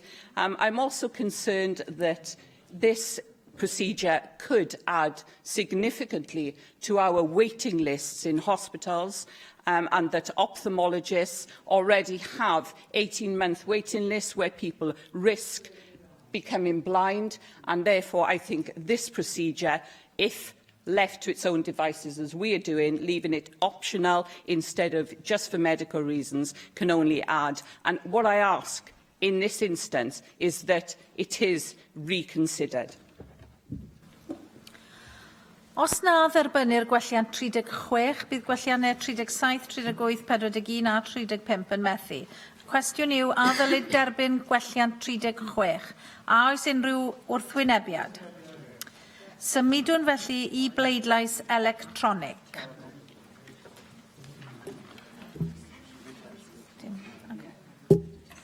Agor y bleidlais.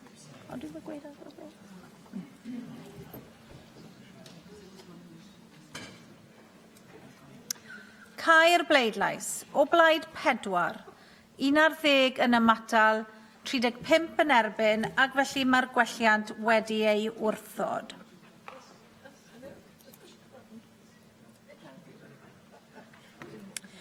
Mae'r grŵp nesaf o welliannau yn ymwneud â darparu toiledau a strategaethau toiledau lleol. Gwelliant 39 yw'r prif welliant yn y grŵp hwn. Dwi'n galw ar Caroline Jones I gynnig y prif welliant ac I siarad am y gwelliant hwn ac am y gwelliannau eraill yn y grŵp. Caroline Jones. Diolch, Llywydd. I wish to move the amendment formally in my name. Amendment 39, tabled in my name, seeks, by way of Welsh Government guidance, to strengthen local toilet strategies by making clear the actions a local authority must take to address the need for public toilets in their local area in an effective and timely manner. I believe this is the best way to achieve what the majority of witnesses who gave evidence during the Stage 1 and 2 proceedings wanted, which is a way to ensure local authorities guarantee there is adequate provision of public toilets in these areas. In an ideal world, we would not be looking at ways to maximise the number of available toilets which the public can access. We would already have enough facilities to cater for this most basic of needs. But we don't live in an ideal world. We live in a world where the elderly and the disabled are trapped in their own homes, unable to venture outside because they don't have widespread access to public toilets. The fact that the bill simply requires councils to prepare a public toilet strategy will do nothing to improve provision or allay the concerns of those affected by the lack of provision.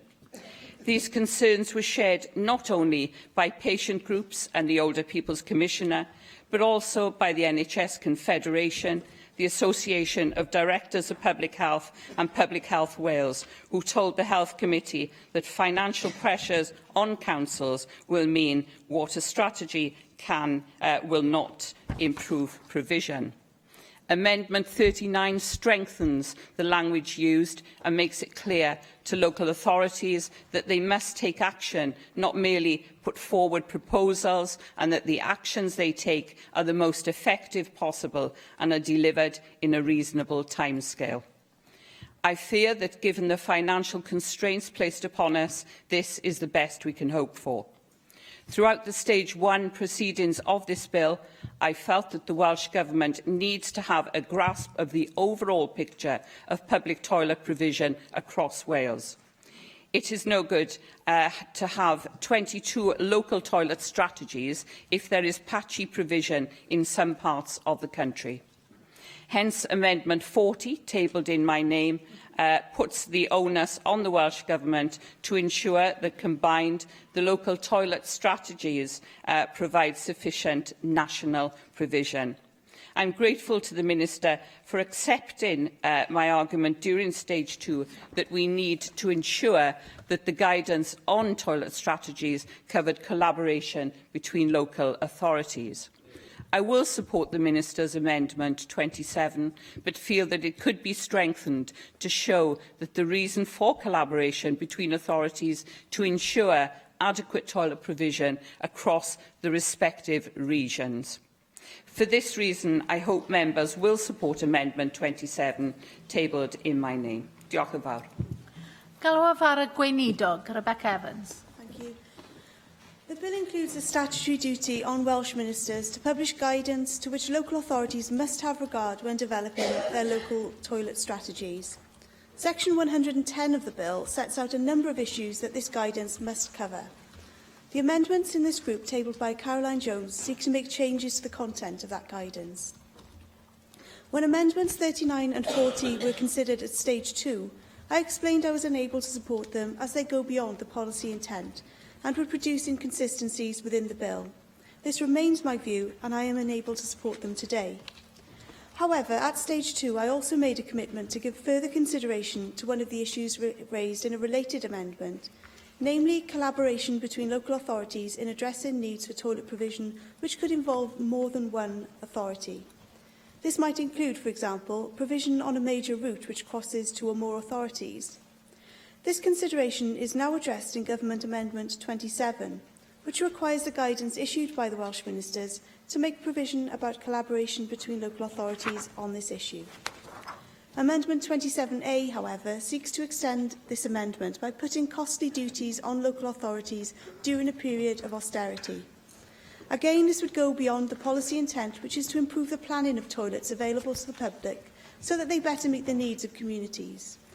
It would also result in inconsistencies within the bill. I would therefore ask members to reject Amendments 39, 40 and 27A and to support Government Amendment 27 in this group. Galwaf ar Caroline Jones I ymateb i'r ddadl. Diolch, Llywydd. Obviously, I'm disappointed that the amendments I tabled have been rejected. I feel that in the interests of our elderly and in the interests of our disabled people who absolutely depend on the provision of toilets to just go about their daily duties, it is those that I'm speaking for. Diolch yn fawr. Y cwestiwn yw a ddylid derbyn gwelliant 39. A oes unrhyw wrthwynebiad? Symudwn i bleidlais electronig.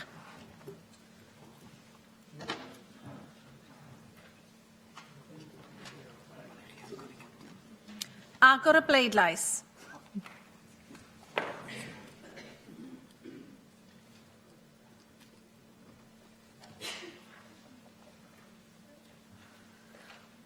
Cau'r bleidlais. O blaid 22, neb yn ymatal, 27 yn erbyn, ac felly mae'r gwelliant yn cwympo.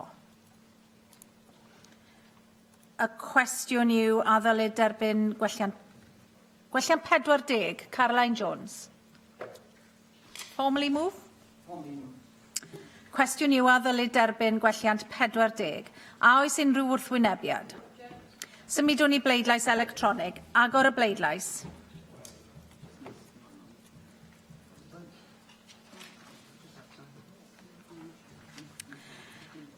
Cau'r bleidlais. O blaid 20, neb yn ymatal, 27 yn erbyn, ac felly fe wrthodwyd y gwelliant. Gweinidog, gwelliant 27. Yes, formally.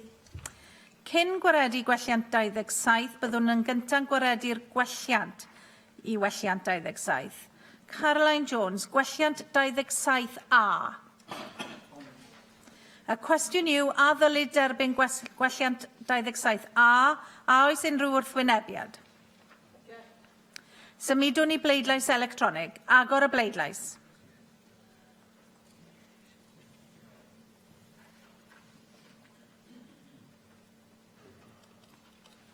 Cau'r bleidlais. O blaid 24, neb yn ymatal, 27 yn erbyn ac felly fe wrthodwyd y gwelliant.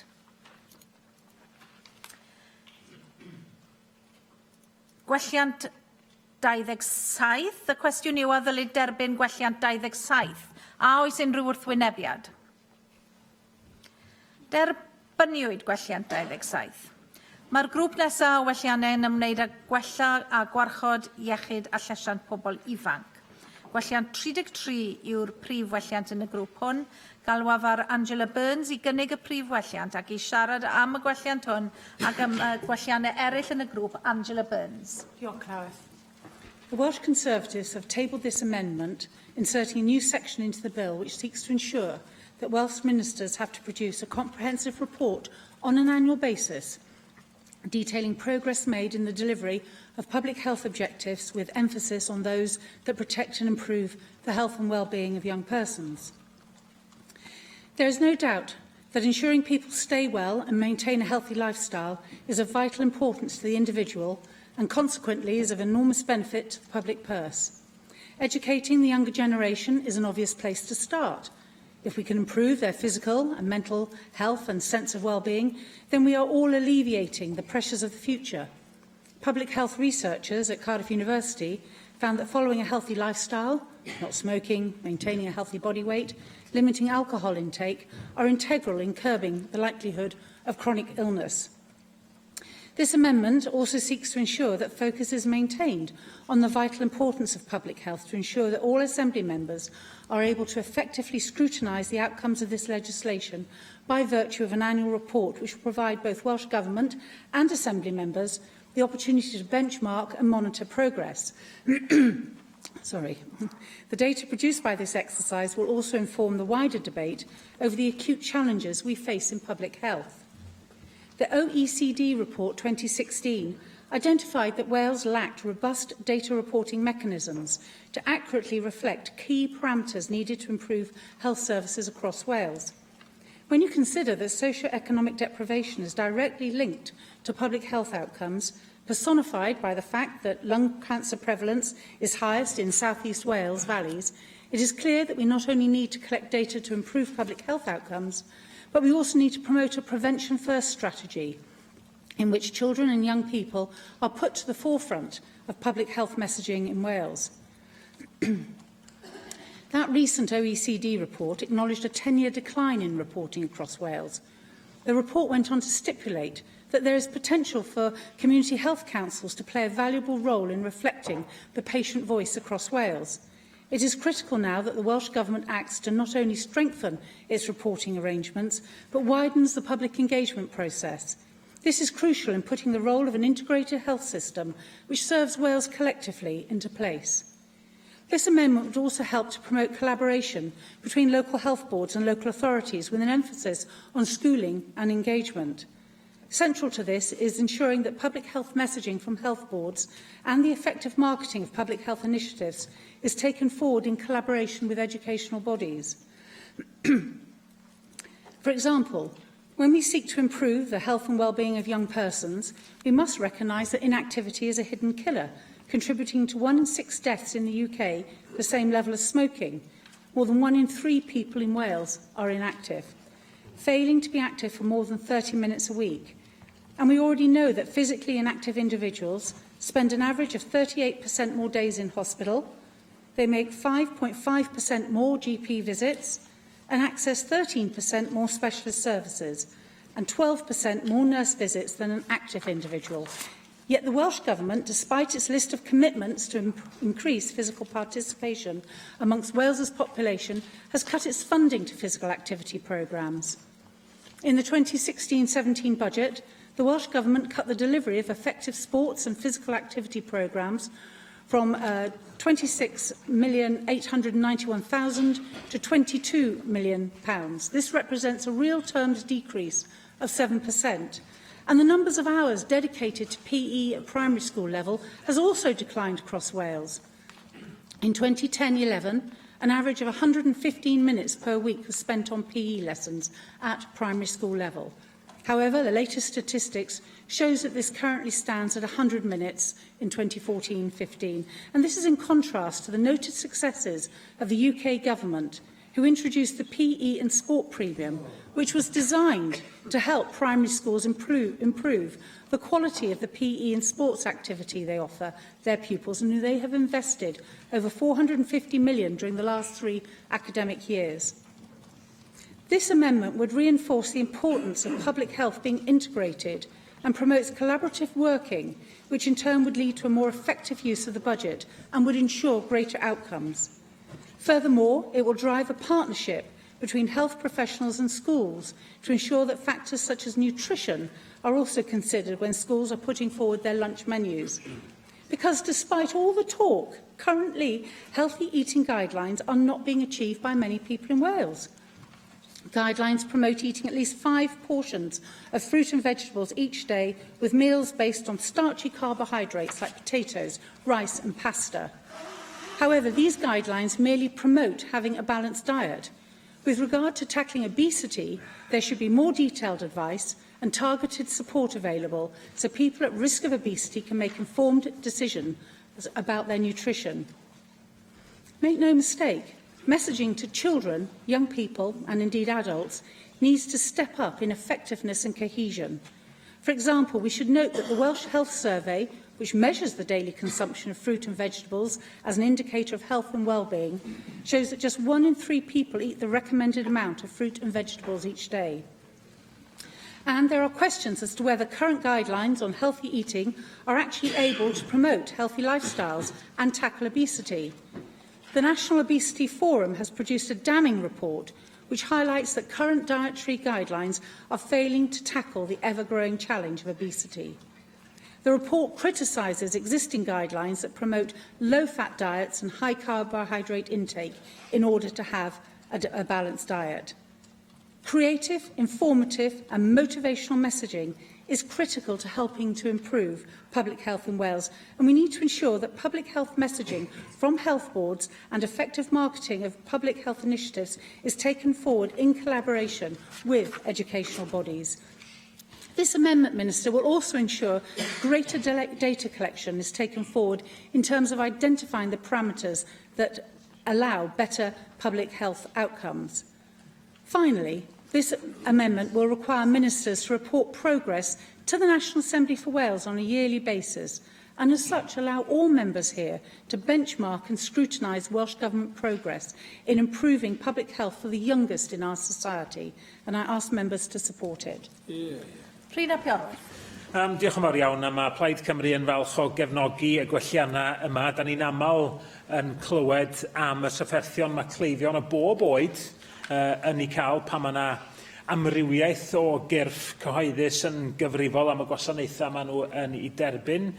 Mae hyn yn cynnwys pobl ifanc. Dyn nhw ddim gwahanol, yn wir mi allan i ddadla i bod nhw mewn sefyllfaoedd mwy cymhleth weithiau os ydych chi'n ychwanegu ysgol neu sefydliad addysgiadol arall fel haen arall o wasanaeth gyhoeddus sy'n rhan o benderfyniadau ynglyn â gofal a chefnogaeth i bobl ifanc. A dwi, fel llawer yma, dwi'n siŵr, wedi delio efo nifer o achosion yn fetholaeth is yn ymwneud â phroblemau iechyd meddwl pobl ifanc, rhai ohonyn nhw'n broblemau difrifol, ac mae rôl yr ysgol yn y driniaeth a'r gofal sy'n cael ei ddarparu yn aml yn ganolog. Felly mae cydweithio yn bwysig. Dwi ddim wastad yn digwydd fel y byddan ni yn ei ddymuno, ac mi fydda'r gwelliant yma o leia yn arwain at yr angen i adrodd nôl ar y lefel o gydweithio sy'n digwydd. Dwi hefyd yn falch o weld bod y gwelliant yn nodi'n benodol y dylai adroddiadau gyfeirio at lefel y gordewdra, wrth gwrs rhywbeth da ni wedi cyfeirio at y fo'n gynharach yma y pnawn yma, ac at y faith, a hefyd yn pwysleisio'r angen bod negeseuon iechyd cyhoeddus yn cael eu cyfathrebu yn effeithiol efo pobl ifanc ac yn cael eu cyfathrebu mewn ffordd sy'n cael ei gweld fel bod yn berthnasol i bobl ifanc. Felly, da ni'n hapus i gefnogi'r gwelliannau yma. Jenny Rathbone. I was very struck by the points made by Angela Burns, and before the Minister replies, I wondered if she could say whether the Government supports the approach of the Soil Association, certification of school meals and their approach to good food for all, which ensures that children are eating freshly produced produce rather than stuff that's been bought in and cooked chilled, and also with an emphasis on the schools actually ensuring that children are encouraged to eat new vegetables and fruit and taste things that they may not get at home. Galwaf ar y gweinidog, Rebecca Evans. Thank you, and I thank Angela Burns for bringing forward the amendments in this group, and I do recognise the intention behind the amendments and share the view that improving and protecting the health and well-being of our young people should be at the forefront of public health policy in Wales. And in response to Jenny Rathbone's concerns as well, I would refer all members to the letter which I sent recently to all members of the National Assembly for Wales, which outlined our approach to nutritional standards, both in school settings, also hospital settings, and extending them to early years settings and care home settings in future as well. I would, with regard to this amendment, however, emphasise that safeguarding the health of children and young people is already a central theme right across the bill and across other policies and legislation. The bill provides a series of important protections for children, for example, by restricting smoking in settings such as school grounds and public playgrounds, and by protecting children from the potential harms caused by intimate piercing. In addition, the long-term focus of health impact assessments will be another important way of ensuring that the future health and well-being of children and young people is protected. Whilst I understand the good intentions behind these amendments, I believe they're inappropriate for a number of reasons. The Wellbeing of Future Generations Act requires a public body in Wales to collaborate with others to meet its objectives and also to report annually on the progress made in meeting its objectives. Among the objectives that the public bodies listed in Angela Burns' amendment should be considering and reporting on are public health issues relevant to young people, such as obesity, nutrition and mental health. These amendments would therefore effectively duplicate requirements in other legislation.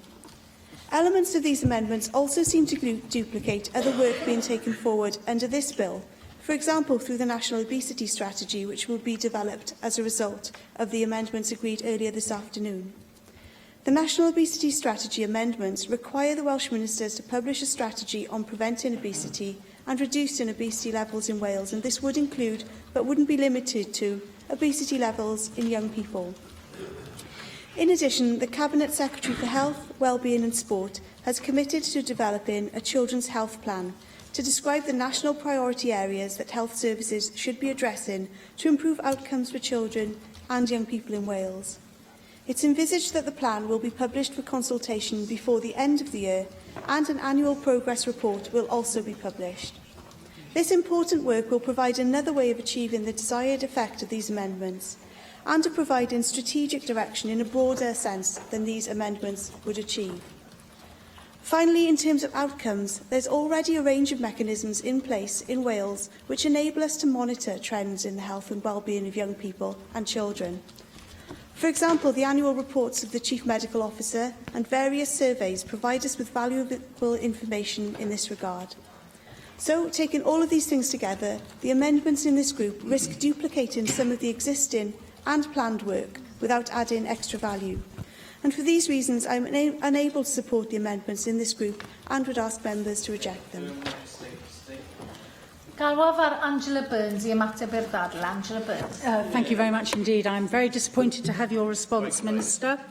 I do not believe that the fragmented approach that you are having of looking at the various outcomes for child health will have the desired effect of these amendments. Time and time again, this Assembly sits and talks about public health issues. We all bang on about how much smoking people are doing, how overweight people are, how unhealthy we are, and what a time bomb it is to the future of our NHS, and how we're going to have to deal in 5, 10, 15 and 20 years' time with an increase in chronic conditions that will, to be frank, cripple the NHS if we're not careful. Sorry, I have a real frog in my throat today. I wish it would go.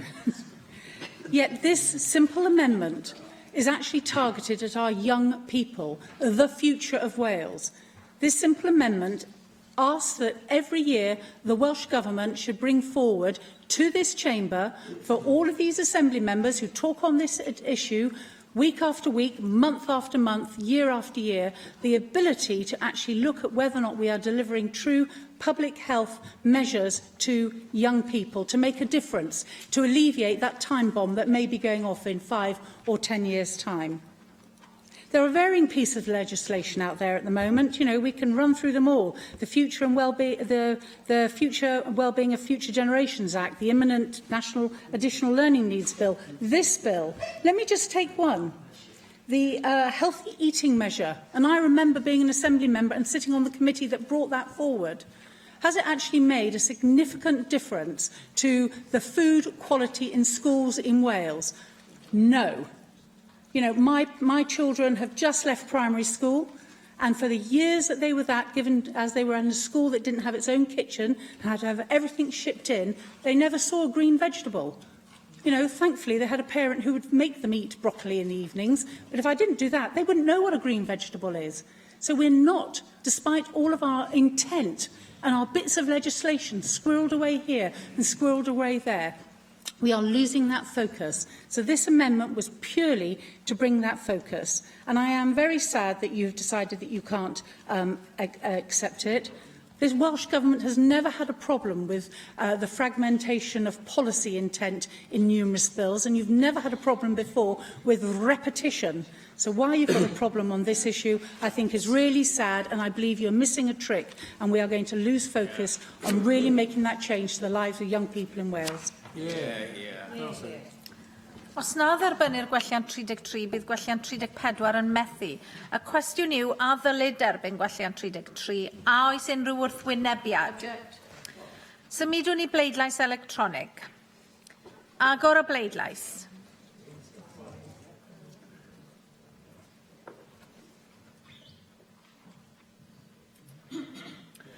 Cau'r bleidlais. O blaid 24, neb yn ymatal, 27 yn erbyn, ac felly fe wrthodwyd y gwelliant. Mae'r grŵp nesaf o welliannau yn ymwneud â llygredd aur ac ansawdd aur. Gwelliant 44 yw'r prif welliant yn y grŵp hwn, a galwefar Simon Thomas i gynnig y prif welliant ac i siarad am y gwelliant hwn ac am y gwelliannau eraill yn y grŵp. Simon Thomas.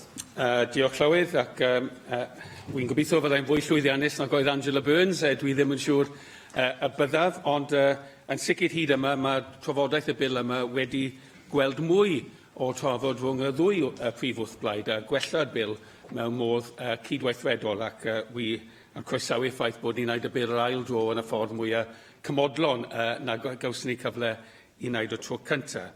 Mae gwelliant 44 a gweddill y gwelliannau yn gosod allan fframwaith ar gyfer sicrhau bod ni'n defnyddio'r bil yma fel cyfle i amddiffyn y cyhoedd rhag effeithiau andwyol llygwydd awyr. Ac wrth wneud hynny, dwi eisiau dweud ar y cychwyn ac yn pwysleisio ar y cychwyn nad oes unrhyw lefel saff. O fan iechyd, does ddim lefel saff ar gyfer llygwydd awyr, boed hynny yn NOx neu yn wahanol PM, sef y gronynau bach iawn sy'n cael ei cynnychu yn yr awyr. Wrth gwrs, mae yna lefelau cyfreithlon, mae yna lefelau statudol, ac mae yna cyfarwyddiadau deddfwriaeth sy'n troi o gwmpas y lefyna yna. Ond o safbwynt iechyd, does dim lefel saff. Felly mae yn bwysig, dwi'n meddwl, bod ni'n edrych ar y bil yma fel cyfle i wella sefyllfa yn y cyd-destun hwnnw. Ni'n sylwi bod cymal 1 o trafodaeth y bil wedi gweld sawl un o'r randailiad yn codi llygwydd awyr fel rhywbeth sydd eisiau mynd i'r afael ag tystiolaeth gan sefydliad y galon a tystiolaeth gan sefydliad ysgyfaint. Ill dau yn gwaed y dylid fod o leia cyfeiriad at egwyddor cyffredinol i llyhau neu gostwng llygwydd awyr. Mae Plaid Cymru o fan y dylid mynd ychydig yn bellach na hynny, gan fod ni'n cytuno gyda pwyllgor EFRA yn Llywodraeth San Steffan, a dwedodd bod lefel llygwydd aur presennol yn argyfwng iechyd cyhoeddus yn y Deyrnas Gyfunol. Felly, dyn ni eisiau gweld y bil yma a Llywodraeth yn manteisio'r cyfle i weithredu ar yr argyfwng hwnna. Yn y cyd-destun Cymraeg, mae llygwydd awyr yn ail yn unig i smygu, sydd yn rhywbeth amlwg iawn yn y bil yma, ond yn ail yn unig i smygu fel achos marwolaethau cynna yng Nghymru. Mae'n achosi 2,400 o farwolaethau cynna pob blwyddyn, 600 o holl cyfanswm iechyd o farwolaethau cynna yng Nghymru. Ac mae'r achos yn cael ei fannu yn fras yn ddau. Mae PM 2.4, y gwrnana bach yna, yn cynrychu rhywbeth tebyg i 1,300 o farwolaethau cynna, ac mae'r NOx, nitrogen dioxide, yn cynrychu 1,100 o marwolaethau cynna. A ffigurau iechyd cyhoeddus Cymru yw'r rhaina, y gyflwynwyd i'r Pwyllgor Newid Hinsawdd Amgylchedd a Materion Gwledig nôl ym mis Ionawr eleni. Wrth gwrs, nid yw llygwydd awyr yn rhywbeth sy'n cael ei cyfyngu i un wlad, neu un genedl, neu un gymuned. Mae'n rhywbeth trawsffiniol. Mae'n fater o dan deddfwriaeth Ewropeaidd i Lywodraeth San Steffan. Ac mae'r Llywodraeth yma, Llywodraeth yng Nghymru, wedi dibynnu ar cynhyrchu fframwaith na strategaeth genedlaethol yn y cyd-destun Prydeinig a gyfer mynd i'r afael y hyn. Nawr, dwi'n deall pam falle bod Llywodraeth yn dewis wneud hynny, achos mae'n fwy hwylus, yn fwy abl i wneud hynny, yn llythau y beichgwaith ac ati. Ond dwi yn sicr ddim yn ymddiried yn y Llywodraeth presennol, sydd yn cael ei ailethol y hyn y byd, gawn ni weld, i fynd i'r afael a llygwydd awyr. Oedd Andrew Leadsom, wrth gwrs, am peidio cyhoeddi strategaeth yn mynd i'r afael a llygwydd awyr o gwbl cyn yr etholiad, gan defnyddio pyrda fel yr esgus i peidio ddweud dim byd yn ei gylch, ac oedd rhaid i gyfreithwyr amgylcheddol, Client Earth, fynd i'r llys mwyn gorfodi yr adroddiad strategaeth yn cael ei gyhoeddi gan Llywodraeth San Steffan. Fe gafodd hwnna ei gyhoeddi y diwedd y wythnos diwethaf, wrth gwrs, ar ôl cyflwyno'r gwellian y hyn. Felly mae yna rhywfaint yn y gwellian y hyn sydd yn cael ei camddwaid gan y strategaeth sydd wedi cyhoeddi, ond na esbonio chydig am hynny yn y man. Be sydd yn bwysig yn y man i a Plaid Cymru yw bod ni ddim yn dibynnu a Llywodraeth San Steffan i cynhyrchu strategaeth, ond bod Llywodraeth Cymru hefyd yn darparu a paratoi a cyhoeddi strategaeth llygwydd awyr cenedlaethol i Gymru, sydd yn gosod allan sut ac ym mha ffordd mae llygwydd awyr yn mynd i cael ei gostwng. Mae cyd-destun ehangach hyn wrth gwrs, dyn ni am adael yr Undeb Ewropeaidd ac felly yn amgolli, ond i bai bod ni'n trosglwyddo nhw i mewn i deddfwriaeth cenedlaethol, am golli rai o'r cyflwyddiadau sydd eisoes yn ei lle yn ymwneud â llygwydd awyr. Ac un achos amlwg o hynny oedd yr un oedd yn dod i penderfyniad ynglyn â gosod pŵer Aberdawan yn ddiweddar yng Nghymru. Ac felly mae yna feswm, os dadl y Llywodraeth yw mae yna cyfeiriad at llygwydd awyr mewn deddfwriaeth arall, mae yna'n dadl, mae yna feswm, dwy feswm i roi yn y bil yma. Un, mae unrhyw cyfeiriad arall yn y cyd-destun amgylcheddol, dyn ni'n sôn am y cyd-destun iechyd gyhoeddus, ac yn ail, wrth fynd ac adael yr Undeb Ewropeaidd, mae'n fwy pwysig nag erioed bod ni'n glir iawn yn y deddfwriaeth i ni pasio fan hyn, bod ni eisiau cadw'r safonau sydd gyda ni, os nad gwella yn nhw a dweud y gwir. Felly dyna'r cyd-destun y byddwn ni'n chwilio i gynnig gwelliant 44 a'r gwelliant eraill. Mae gwelliant 44 yn cydnabod bod Llywodraeth Deyrnas Gyfunol yn arwain yn y maes yma, ac yn ddweud bod angen cyhoeddi strategaeth genedlaethol Cymraeg, felly dim fan hwyrach na 6 mis ar ôl cyhoeddi cynllun ansawdd awyr Llywodraeth Deyrnas Gyfunol. Dwi'n meddwl, wrth weld yr adroddiad y gafodd ei gyhoeddi, strategaeth y gafodd ei gyhoeddi diwedd wythnos diwethaf, bod y Llywodraeth eisoes wedi ymwymo rhyw ymateb o fewn blwyddyn. Felly 6 mis yn y gwelliant yma Llywodraeth, a wy'n credu wedi dweud y bydde fe'n ymateb o fewn blwyddyn. Mae hefyd yn bwysig bod gyda ni strategaeth yng Nghymru, fel bod ni'n gallu ymateb i bolisi sydd ddim yn gweithio, neu newidiaeth yn y gwyddoniaeth sydd tu ôl i bolisi. Yr enghraifft mwyaf amlwg o hyn, wrth gwrs, yw ffaith bod ni wedi symud yn ystod y 15 mlynedd diwethaf i ffwrdd o peiriannau petrol ar gyfer fan fwyaf trafnidiaeth yng Nghymru ac yn Prydain Fawr tuag at peiriannau diesel.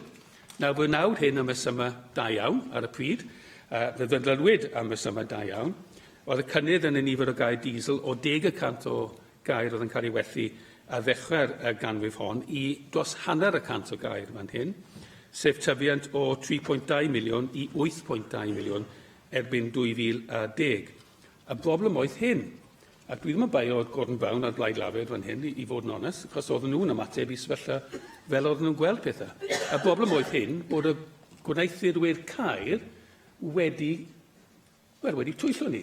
Oedden nhw wedi ffixo'r profion i ddangos nad oedd y peiriant y diesel yma yn rhoi y PMs allan mewn labordau, ond wrth gwrs unig chi'n mynd â nhw y hewlydd yn ôl sefyllfa pob dydd, oedd yna afallyfriadau hynod neweidion yn cael ei roi allan o'r peiriant y diesel. Ac dwi'n sefyll ac yn cyfadda mai mod i'n un o'r bobl hynny sydd wedi mynd yn peiriant diesel am resyma hynny, ac nawr sy'n cael hynny yn mewn sefyllfa lle dwi ddim yn llygru yr awyr pob tro wy'n defnyddio'r car. Mae angen mynd i'r afael yn fawr iawn y hyn, ac yn ffodus dyw'r strategaeth y Llywodraeth ddim yn sôn dim am, enghraifft, rhyw gynllun gwastraffu diesel, neu gynllun dod â'r peiriant y trydynol i mewn yn ei lle, neu beth bynnag yw ond yn hytrach yn pwysio'r cyfrifoldeb i lawr ar awdurdodau lleol. Wel, os felly, mae hyd yn oed fwy pwysig bod ni yng Nghymru yn ymateb gyda'r cynllun cenedlaethol.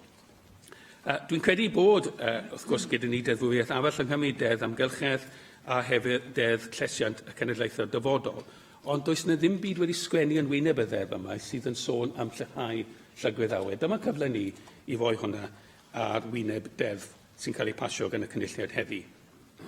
Just to be clear on the Amendment 45 and 46 that relate to Amendment 44, what they seek to do, to be clear that Amendment 45 seeks to place responsibility on the Welsh Government not only to produce a strategy, as I've just talked about, but also to issue guidance to local health boards on how boards should alert residents about forecasted high air pollution levels for their area.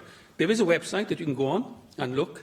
It's managed by the Air Quality Forum for Wales. You can look on it and see what the air quality is for your area, but it's very generalised. I couldn't find out what it was for the street I live in, though I live literally between a school and a main road. I would have thought that's an ideal area to know what the air quality is like, but I couldn't find that out from the public available information at the moment. I think an Amendment 45, therefore, would place that responsibility. It's something that Sadiq Khan, the Labour Mayor in London, is trying to do at the moment, so people understand what the air quality is in their local environment, can take steps both to improve it, if they can, but importantly, take steps in public health terms to protect their own health. And that's particularly true of young people and children with asthma living in such areas. Amendment 46 would place a responsibility on the Welsh Government to issue guidance to local authorities on how local authorities should monitor air quality under the Air Quality Standards Wales regulations outside schools and on active travel routes. This is specifically addressing that. The British Lung Foundation, for example, found that many local councils, about 20% who responded to a freedom information request, did not view schools as a priority for air quality monitoring, and a further 53% referred to current DEFRA guidance, which we rely on in Wales for some reason, prepared to rely on DEFRA guidance, which also does not prioritise schools. It's important, I think, that air pollution levels on routes to schools should be monitored so people understand the whole cycle effect, both of transport in different modes, but also of children walking and cycling to schools. So amendments 47, 43 and 42 are consequential amendments that would enable these important amendments in this bill to be enacted. Diolch yn fawr. Angela Burns. Air pollution must be regarded as one of the many growing challenges to improve public health in Wales. Air pollution is a direct result of human activity, whether through vehicle usage, agriculture and industry, when burning fossil fuels. Although there have been some vast national improvements in air quality management in recent years, the need to target localised pockets is essential to improve the inequalities that exist in Wales's air qualities. And Simon Thomas made the comment about walking through schools. Well, let's be really clear about this. Wales is home to some of the most polluted areas in the UK, and if you were a school child walking along the edge of the A472 near Crumlin, you'll be walking through a place that has the highest rate of pollution in any area outside London. Predominantly caused by congestion from heavy-duty vehicles, it's the fold of the hills, but ultimately the people living in that area are increasingly being exposed to harmful pollutants, which is denigrating their health. Research is enabling us to have a far fuller understanding of just how harmful long-term exposure to air pollution is for our health. In order to curb the impacts of air pollution on our health, we need to explore what can be done in our devolved capacity to manage our air quality effectively. Fundamental to this is delivering infrastructure projects with sustainability and pollutant reductions in mind, but also by raising awareness through public health messaging so individuals are aware of the threat air pollutants pose to their health. And these amendments tabled by Simon Thomas have laudable aims and are a step in the right direction when it comes to confronting the need for collective action on air quality. Although there are a number of initiatives in place, it is critical that all public bodies are accepting their responsibilities and are working in tandem together. At present, local governments have a requirement to effectively monitor the local air quality and alert the public when levels exceed guidelines. Equally, they have a responsibility to deliver localised air management strategies, so it is essential that these are tied in with national strategic objectives. However, although we will be supporting all bar one amendment, we do have concerns with Amendment 45 and would be grateful for further clarity from the proposer.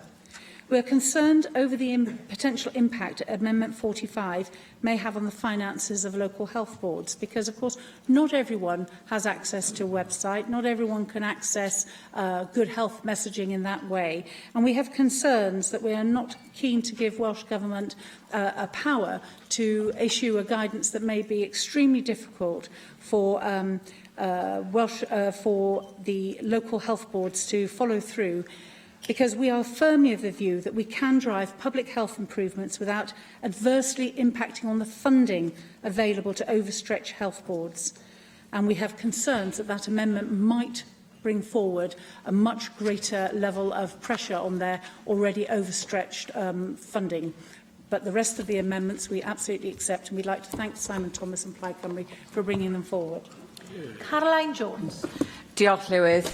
I support the intention behind Simon's group of amendments and support the majority of them. We cannot, however, support Amendment 45. We agree with the need to alert the public about high air pollution, but believe this would be better undertaken by local authorities or even the Welsh Government, but not local health boards. So therefore we will be abstaining on this one amendment while supporting all the other amendments. Thank you. Galwaf ar y gweinidog, Rebecca Evans. Thank you, Presiding Officer. These amendments seek to introduce a specific provision on air quality in the bill by adding a new part. I share the concerns behind the amendments. The quality of the air that we breathe is a matter of critical importance to public health. As I have consistently stated, the Welsh Government has continued to demonstrate the importance that it attaches to this issue. This was most recently shown by a wide-ranging consultation led by the Cabinet Secretary for the Environment and Rural Affairs. Air pollution is an issue which requires true cross-government working, and we are fully committed to taking this agenda forward through a range of existing and planned work. To illustrate this, a number of commitments have already been made which meet the objectives behind amendments in this group. For example, in relation to Amendment 45, the Cabinet Secretary for the Environment and Rural Affairs and I have already written to the Chair of the Climate Change, Environment and Rural Affairs Committee to outline that the Welsh Government will issue guidance to local health boards, encouraging them to support local authorities in their air quality work.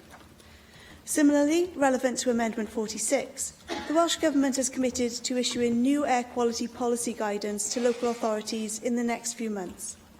This guidance will recognise schools and active travel routes, amongst others such as care homes, hospitals, nurseries and sports grounds, as sensitive receptor locations.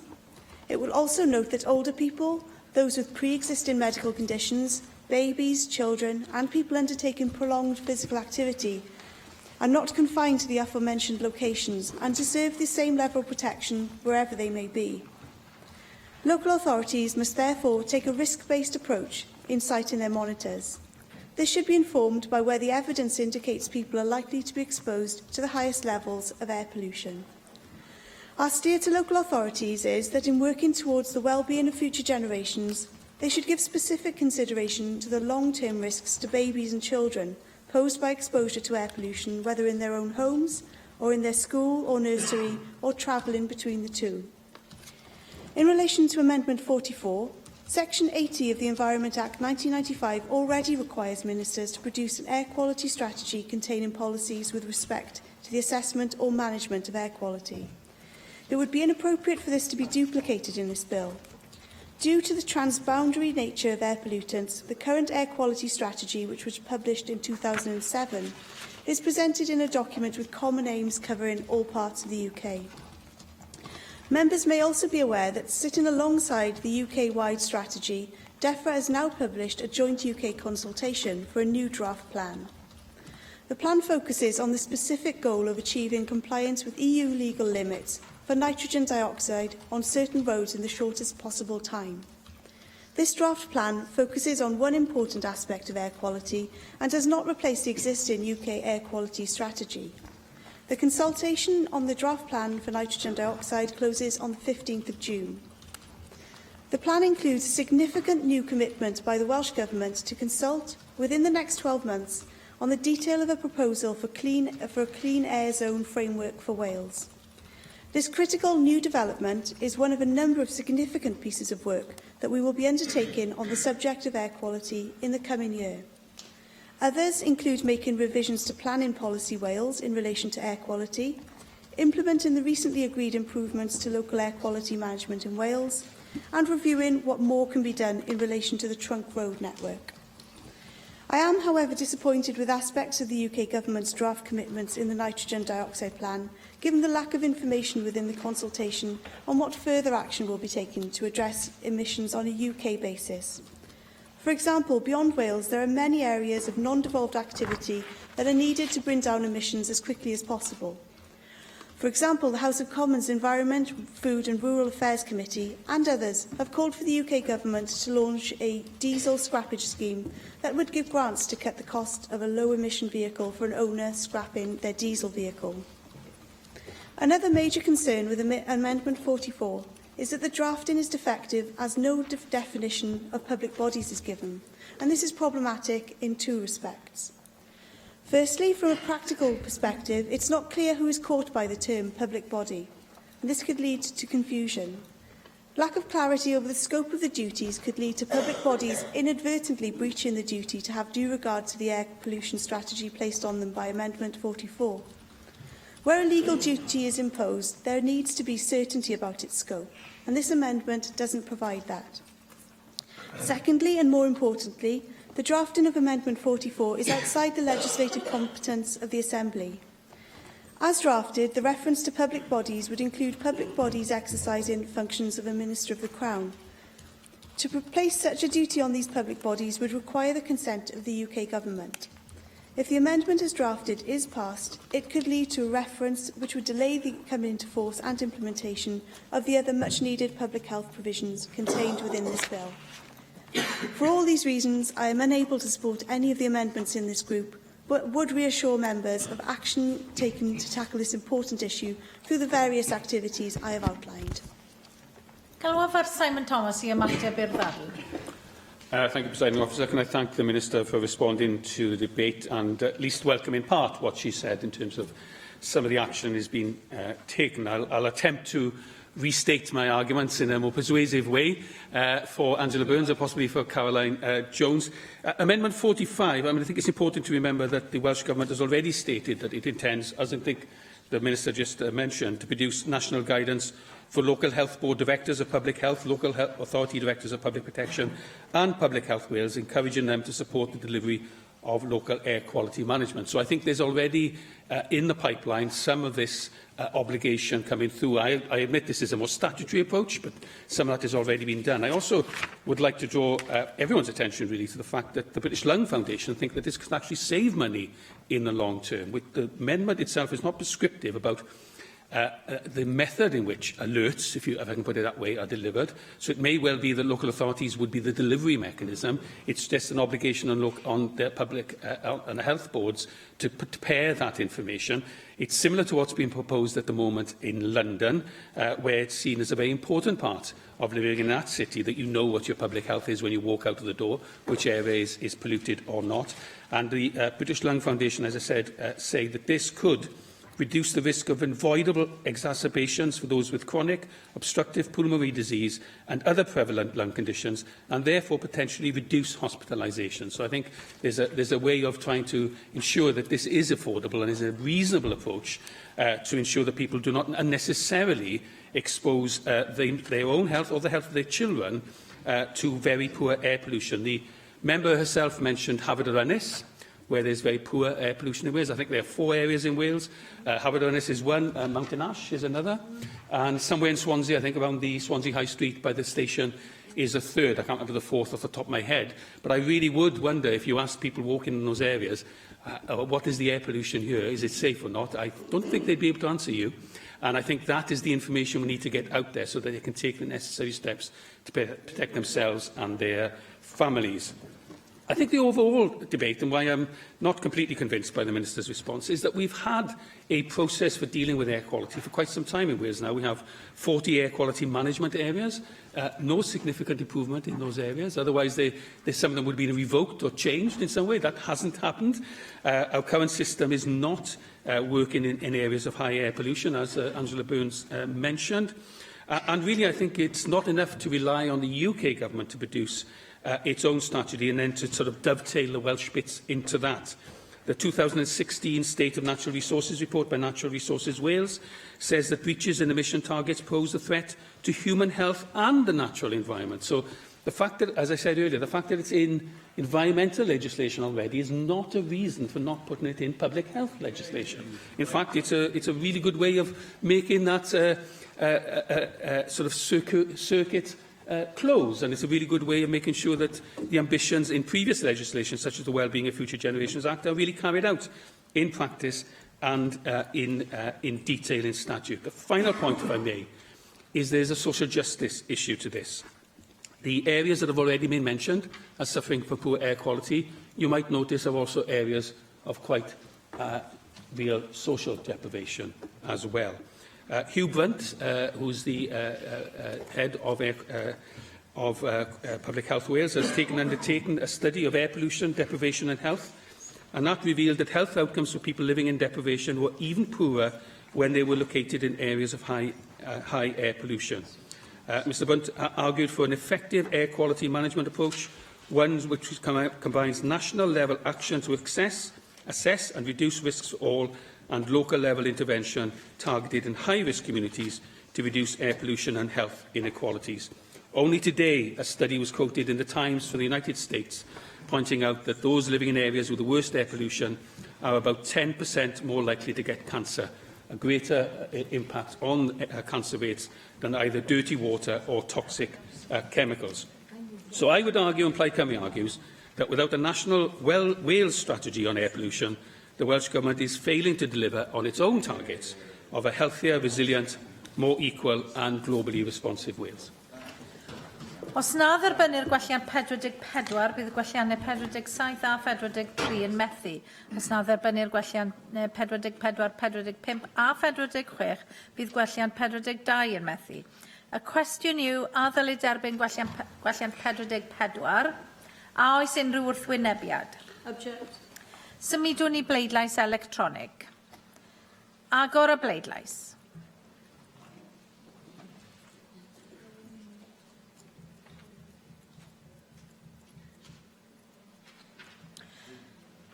Cair bleidlais. O blaid 23, neb yn ymatal, 27 yn erbyn, ac felly mae gwelliant 44 wedi ei wrthod.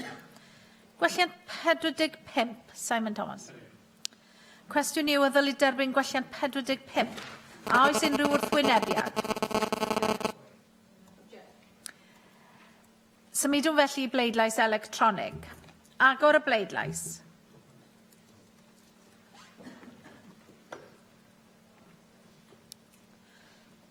Cair bleidlais. O blaid 19, 4 yn ymatal, 28 yn erbyn, ac felly mae gwelliant 45 wedi ei wrthod. Gwelliant 46, Simon Thomas. Cwestiwn yw, a ddylid derbyn gwelliant 46, a oes unrhyw wrthwynebiad? Symudwn i bleidlais electronig. Agor y bleidlais.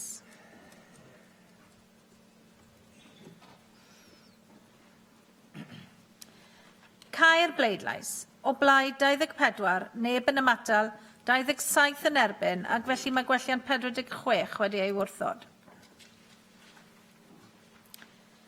Mae'r grŵp olaf o welliannau yn ymwneud â chanllawiau ynglyn â mynd i mewn i anheddau. Gwelliant 30 yw'r prif welliant yn y grŵp hwn, a dwi'n galw'r David Melding i gynnig y prif welliant ac i siarad am y gwelliant hwn ac am welliannau eraill yn y grŵp. David Melding. Diolch yn fawr, Llywydd. I move Amendment 30 in my name, and I speak also to my Amendment 31. Amendment 30 requires the Welsh Ministers to issue guidance to enforcement authorities, constables and authorised officers about entering premises used wholly or mainly as dwellings, that is, people's homes, under the bill. It stems from a recommendation in the Constitutional Legislative Affairs Committee's report on the bill and a concern that the communication plan for the bill will not go far enough in ensuring human rights obligations are instilled in enforcement officers.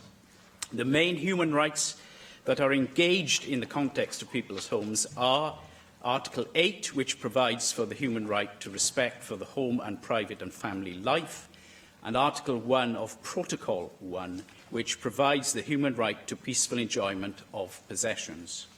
The amendment therefore makes a specific requirement for the guidance to cover those two human rights.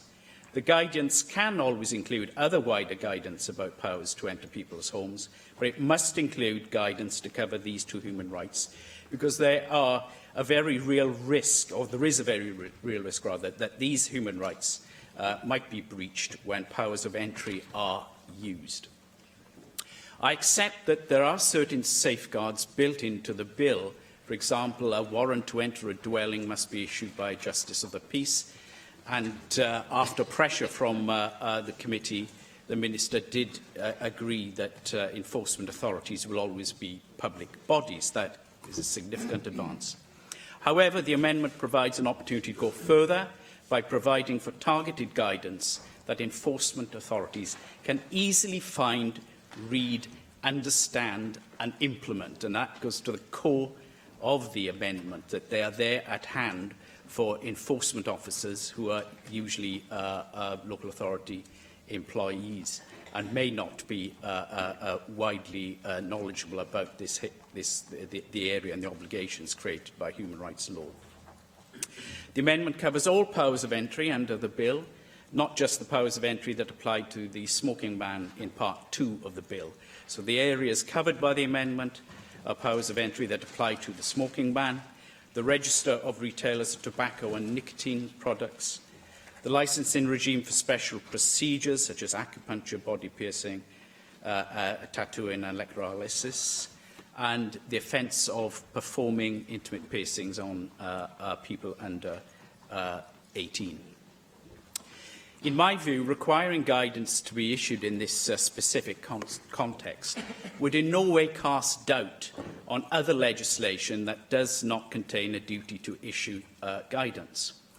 In her letter to the committee on the 10th of March, the Minister suggested that public bodies will see a duty to issue guidance and become confused about the operation of other legislation that does not include this duty to issue guidance. I suppose the Minister has visions of enforcement officers and other relevant public servants meeting occasionally to discuss the whole broad range of legislation, particularly that pertains to human rights, observing there's a specific call for guidance in this area because of the dangers of enforcement procedures breaching human rights, and then observing that similar stipulations are not in antecedent legislation, and therefore somehow this throws them into most dreadful confusion.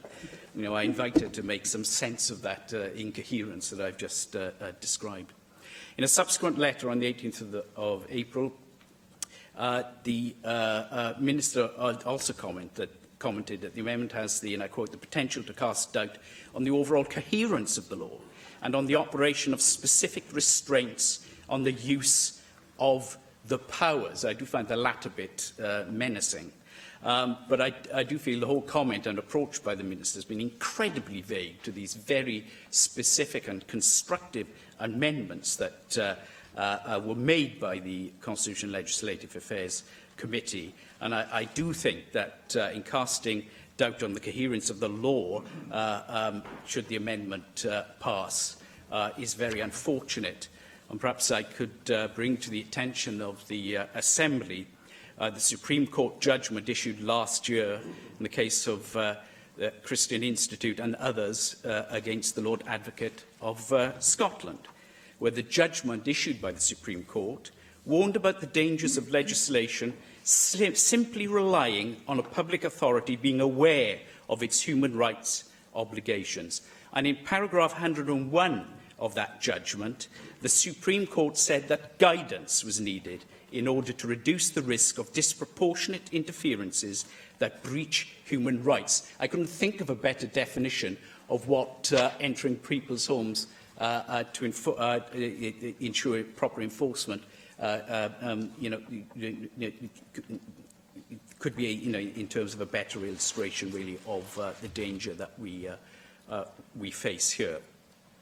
Can I just say then, Amendment 31 concerns the commencement of this new provision, and I just explain to members that without making any specific provision around commencement, this new section, if it's agreed, would automatically fall within section 133(2) of the bill, meaning that it would only come into force whenever the Welsh ministers decide to bring it into force. The purpose of the amendment is to commence the proposed new section on guidance on the day on which the Act receives royal assent, there providing a clear message that the Welsh Government intends to issue the guidance within a reasonable period of time. I so move. Galwaf ar y gweinidog, Rebecca Evans. Thank you. The amendments in this group would require the Welsh ministers to issue guidance for enforcement authorities on exercising the powers of entry and inspection across the bill. The guidance would cover how to ensure compliance with convention rights in respect of premises which are used wholly or mainly as a dwelling. This issue has been discussed by the Constitutional and Legislative Affairs Committee earlier in the scrutiny process for the bill, and I've engaged in correspondence with the committee on this specific point. In considering the amendments, my starting point has been that I fully agree that compliance with human rights obligations is of paramount importance. I therefore have no disagreement with the intention underpinning these amendments, and I appreciate David Meldon's strong views on this. However, as I recently outlined in correspondence to the committee, my view remains that specific amendments which refer to compliance with human rights obligations on the face of the bill are unnecessary. Importantly, they also risk unintentionally causing confusion, as similar provisions are not included in other legislation. And I note David Meldon's rather sarcastic questioning of this principle, but it does remain my view. I have reached this conclusion for a number of reasons. Firstly, public authorities are already subject to an overarching statutory duty under Section 6 of the Human Rights Act 1998 to act compatibly with convention rights in the performance of their functions. Public authorities, such as the police and local authorities, are already very familiar with the requirements and should act accordingly. Secondly, appropriate consideration has already been given to this issue on the face of the bill. A series of specific restraints and safeguards have been included in the bill in relation to how powers of entry and inspection are to be exercised by authorised officers. For example, authorised officers cannot enter premises by force unless they have a signed warrant from a Justice of the Peace, and such a warrant is only valid for a limited period of time. These safeguards were further strengthened at Stage 2, when amendments were agreed which provide additional protection for homeowners. These help ensure powers of entry are exercised in a proportionate and appropriate manner, which is particularly important when considering private dwellings. For example, where the occupier of a premises is present when a warrant is being executed, the bill provides that the authorised officer would need to provide their name, documentary evidence that they are an authorised officer, and supply the occupier with a copy of the warrant. I believe that such specific practical safeguards provide a better way of protecting individual rights than the approach suggested by these amendments. They also demonstrate the detailed thought and work which takes place in respect of human rights considerations and how seriously the Welsh Government takes these issues. I would also emphasise that public authorities will be the enforcement authorities under this bill. This means that only organisations which are already bound and well versed in compliance with human rights obligations will be the enforcement authorities, again helping to ensure that powers are used appropriately. And there is already well-established guidance in place under the Code of Practice for the exercise by police of statutory powers of entry, search and seizure, known as PACE Code B, which sufficiently covers this issue. This applies both to the police and local authority officers when investigating offences, and places clear emphasis on acting in accordance with the Human Rights Act 1998. If separate guidance were to be produced for this bill, there would be a significant risk of unintentionally causing confusion and of casting doubt on the overall coherence of the existing legislative framework, which is already well embedded across Wales. And for these reasons, I am unable to support the amendments in this group. David Melding, Presiding Officer, you will not be surprised that I'm entirely unconvinced by the Minister's defence, really, of the government's obduracy, despite the very real concerns, evidence. I mean, you know, one of the sources I quote is the Supreme Court.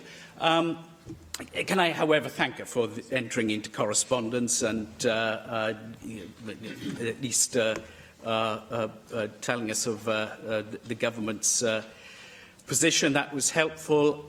The movement on defining enforcement officers as having to be public authorities, I think, you know, that was useful. I welcome that as well. But, you know, unnecessary and confusing. So, you know, if something already exists in law, you can never make a clear statement about it. You know, if there's an antecedent, no matter, you know, PACE is 80s, I think, originally, you can't state it because you might confuse those that now read this new law, because, of course, they'll be thumbing through legislation dotted about the statute book, some of it decades old. I mean, really, can this pass for serious objection to, you know, this what I would hope would be a reasonable process of making law? I find it very depressing. And then this business about, you know, public authorities are already captured and may be confused, but they already get captured under general obligations. Well, did you hear what I said about the Supreme Court judgment saying you cannot rely on that assumption, that you have to develop in guidance, you know, clear understanding of specific actions that may infringe human rights, like under this proposed bill, enforcement powers resting with people in local authorities entering people's homes, because we're talking usually about fairly small practitioners that may be using their homes as part of their premises. You know, and I do, you know, have to say, I think we can expect a bit better than just a simple dismissal when we use an authority like the Supreme Court. And then PACE. Can I just, I did anticipate this may be used in a rather desperate form of defence by the government. The Police and Criminal Evidence Act and its codes. What the Minister's talking about mostly are codes for police officers, designed to illustrate how to respond in certain situations police officers often find themselves in this practice of their important duties. We're talking about public authority. We talk about local authorities and people that work for them who are designated enforcement officers. They're not police officers. We cannot assume that they will have the detailed knowledge and training that police officers get in PACE, which was introduced, you know, originally because of poor and inconsistent practice. And above all, the requirements in PACE are dotted all about it. There's nothing in PACE that says, you know, how to act appropriately while enforcing obligations under a public health bill or Public Health Act passed by the National Assembly. And, you know, I do think it's the task of the government sometimes to really test and scrutinise its own advice that it's getting from its advisers. And in this case, I think we've fallen woefully short. Os na dderbynu'r gwelliant 30, bydd gwelliant 31 yn methu. Y cwestiwn yw a ddylid derbyn gwelliant 30. A oes unrhyw wrthwynebiad? Object. Symudwn i bleidlais electronig. Agor y bleidlais.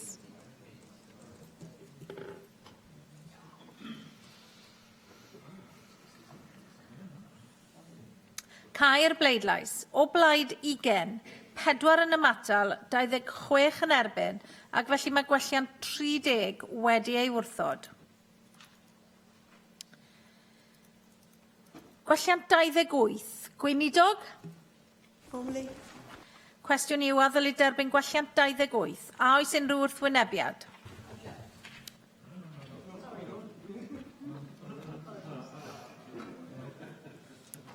No objection. Derbyniwyd gwelliant 29 felly. Gwelliant 2, Rhina Piorwerth.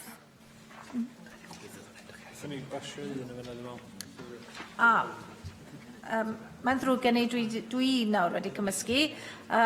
Gwelliant 29, gweinidog. Cwestiwn yw a ddylid derbyn gwelliant 29. A oes unrhyw wrthwynebiad? Derbyniwyd gwelliant 29. Gwelliant 2, Rhina Piorwerth.